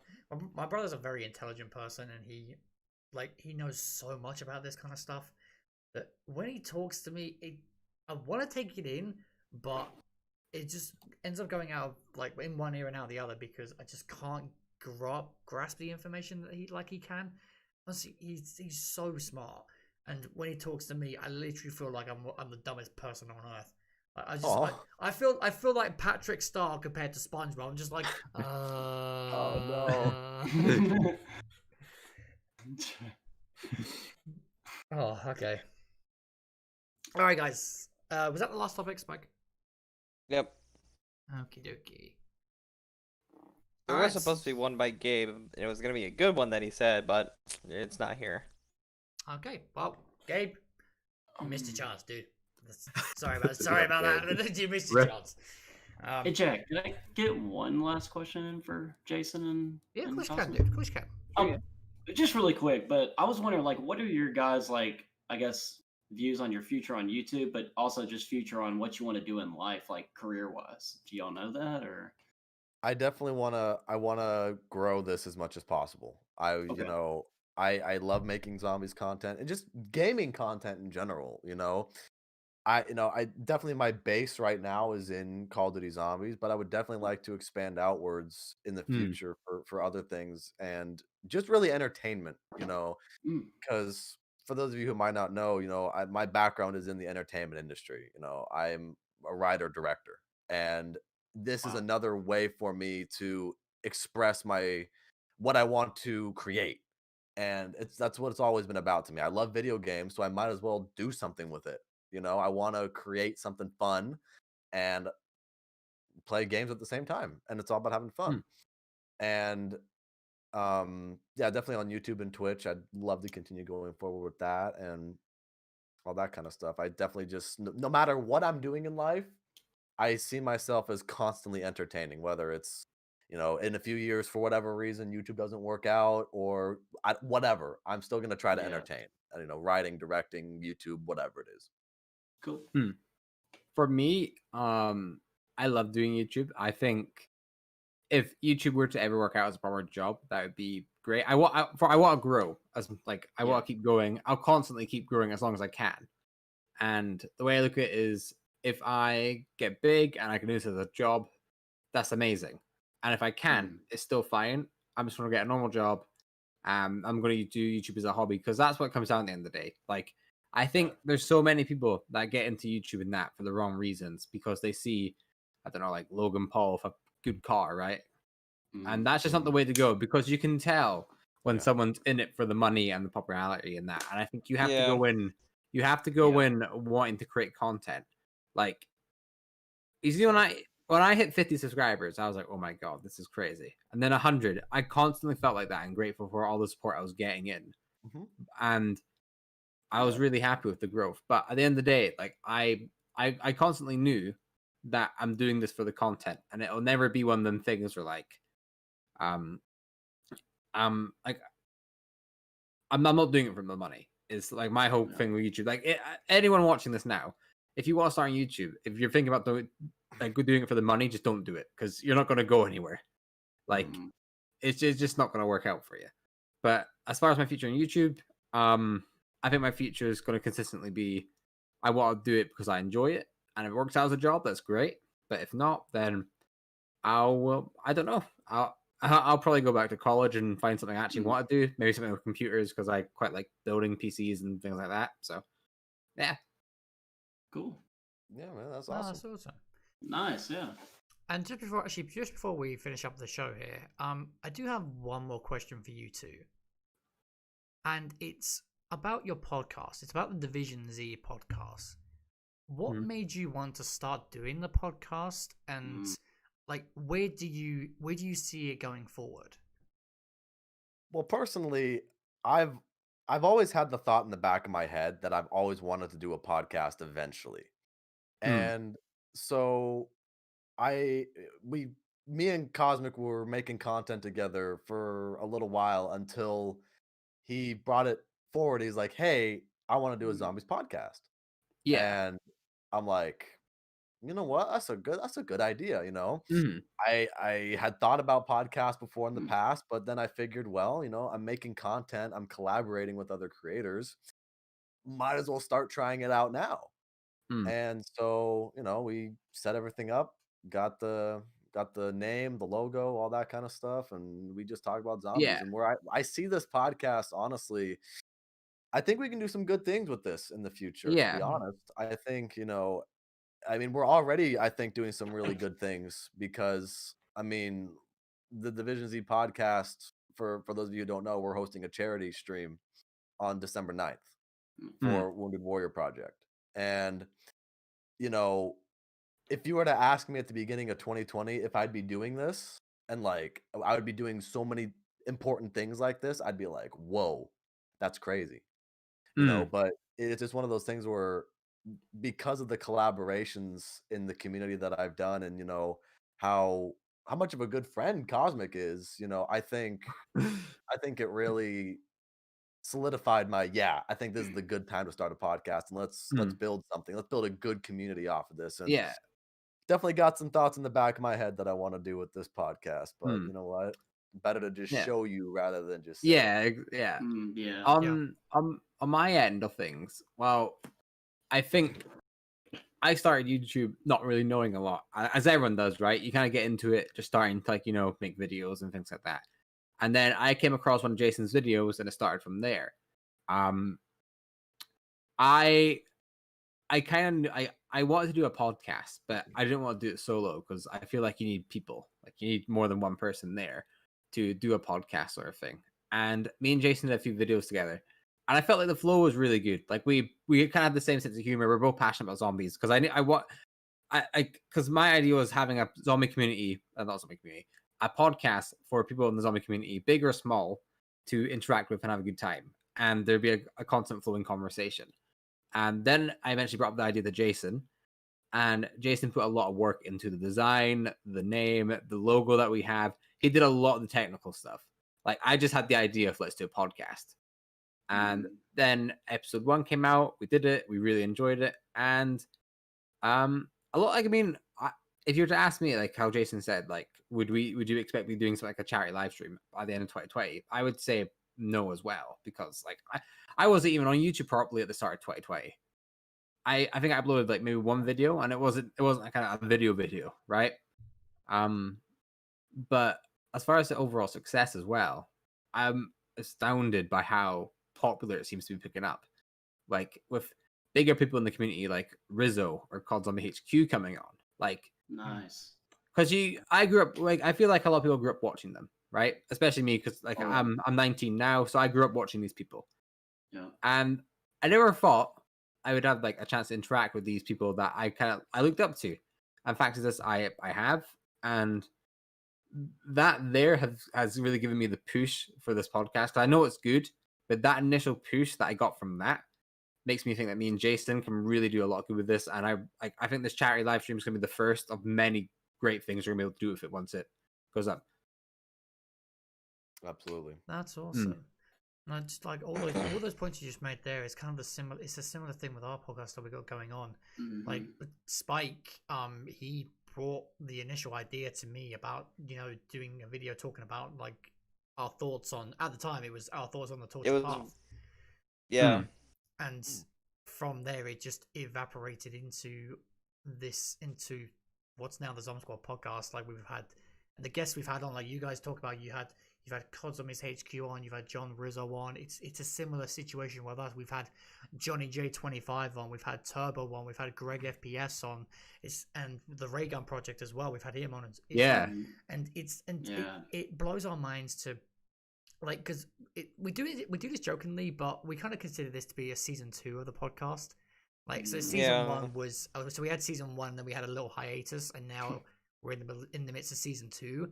And when we return in January, that's then going to be season 3, because the podcast is going through a major overhaul and a lot of changes are going to be done. That's cool. And it blows our minds to see how far we've come with this podcast as well. And it's, as you're saying, like, you know, you guys get people on, no matter how big or small, to talk about zombies and really just interact with the community. And it's the same with this podcast as well.